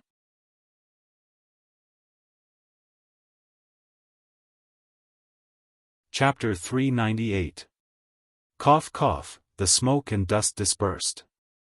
Marquis Bull coughed weakly and could not get up. The Sky Knight formed a circle and surrounded him, but everyone's focus was no longer on Marquis Bull, but on the edge of the dark clouds in the northwest. There. A flying creature that looked like a bird and a bat was leisurely flying over. Judging from its flight trajectory and silhouette, many people's hearts were pounding. Including List. It's a dragon," Levis exclaimed. The flying creature did indeed have a dragon-like silhouette. It was similar to the invisible dragon that List had seen before. "Dragon!" someone suddenly shouted. This was followed by bursts of cheers. "It's a dragon! The Sapphire Dragon! The Grand Duke is finally here! The dragon is still alive!" The eldest prince, who surrounded Marquis Bull, laughed. "The Sapphire Dragon, the authority of the Sapphire family, it's still alive. Andy the traitor, your end is here." "No, cough cough, how could it be? My power is fading. How could the Sapphire Dragon be still alive?" Marquis Bull's terrified words were intermittent. The blue flames on his body seemed to be blown away by the wind, dissipating in the direction of the dragon. The second prince lifted his mask, looking crazy. "It's Lord Father." Lord Father is riding the Sapphire Dragon." He suddenly raised the long sword in his hand and pointed it at Marquis Bull. "Today, I will take back all the humiliation you imposed on me." Impossible, impossible, impossible." Marquis Bull did not look at the second prince. His eyes, which were burning with blue flames, stared at the flying creature that was getting bigger and bigger. "Familiar magic, it's really it, impossible. Why is the Sapphire Dragon not dead?" Following his line of sight, everyone raised their heads and looked at the Sapphire Dragon, which had completely revealed itself. But unlike the Sapphire Dragon in their imagination, the Sapphire Dragon was now ferocious.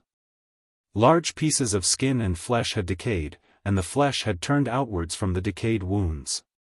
In some places, the bones were even visible. A pale blue light was released on the exposed bones, adding a lot of horror to the Sapphire Dragon. If the dragon did not have 2 wings, it had 4 legs. It had 4 legs, 2 shorter front legs and 2 thicker back legs. However, not only was the Sapphire Dragon festering all over, but one of its forelegs was also broken, and the other hind leg was only left with bones that glowed blue. The waving wings that covered the sky were even more tattered. The membranes of the wings were filled with holes of various sizes, like linen clothes that had decayed for many years. Although it also had dragon scales with a crystalline luster similar to those of the elves, and the blue color was very obvious, as if it was made of jade. It was still the ugliest dragon that Liszt had ever seen. It was just like, it looks like it was splashed with sulfuric acid. How did it become like this? Liszt swallowed a mouthful of saliva, goosebumps rising all over his body, just like when he first saw the invisible dragon.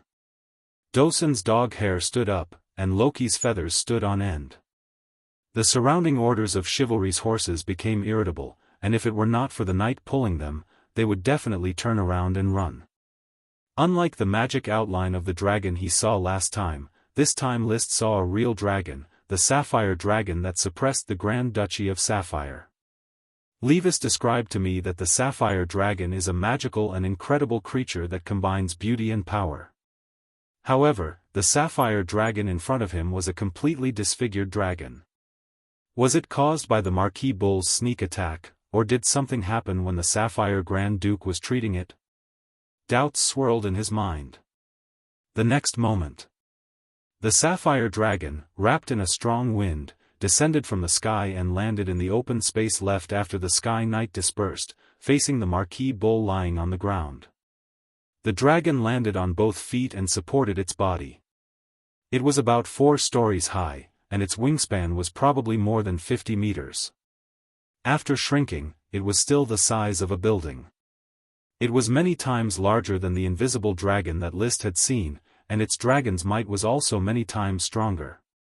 It was so oppressive that Liszt had the illusion of suffocation.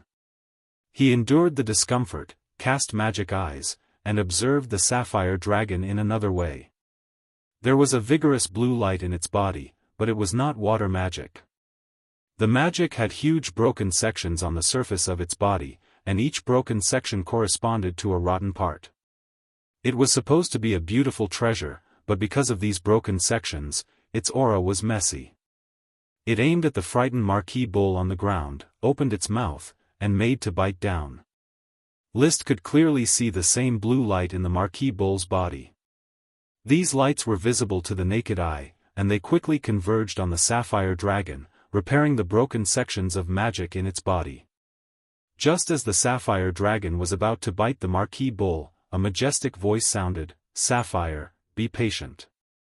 The next moment, the sapphire dragon stopped its big mouth and roared unwillingly. It was as if there was thunder in the sky, and there was a faint elephant's roar. It was a strange but powerful cry. Bang! A figure jumped down from the connection between the sapphire dragon's neck and back and landed on the ground. He was wearing silver-white armor, a blue cloak, and flaxen hair. He was neither tall nor short, and he did not wear a helmet. His face could be seen, and it was very ordinary. Liszt only looked at him a little and felt a pressure similar to that of the sapphire dragon coming from him.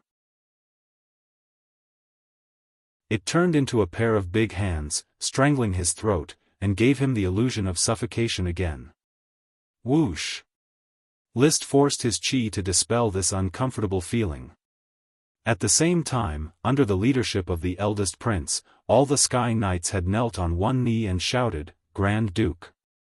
Immediately after, the Earth Knights, including Liszt, also knelt on one knee. Grand Duke. In the entire battlefield, the only human standing was Sapphire Grand Duke. He nodded lightly, and a faint smile hung on his face. "Everyone, rise. It seems that I came at the right time. You have successfully vented my anger." When the knight stood up, he looked at the dazed Marquis Bull, who seemed to be unable to accept reality. His smile disappeared, and he became calm. "Andy, my most trusted companion, comrade, and relative. I never thought that one day we would meet in such a way. Why is the sapphire dragon not dead?" Marquis Bull asked in a daze. Shaking his head, Sapphire Grand Duke did not speak. He just walked straight to Marquis Bull, and then squatted in front of him. He seemed to sigh slightly. He stretched out his left hand, and suddenly opened it. His fingertips suddenly turned into beast-like nails, and he stabbed them into Marquis Bull's chest. "Ah!" Marquis Bull screamed. Sapphire Grand Duke was unmoved. He pulled with all his strength, and a blue gem about the size of a fist was pulled out from his chest. His hand returned to normal. You're tuning into the Xiaofan's Wuxia Tales YouTube channel. Don't forget to subscribe and join us on this journey to catch the most captivating stories.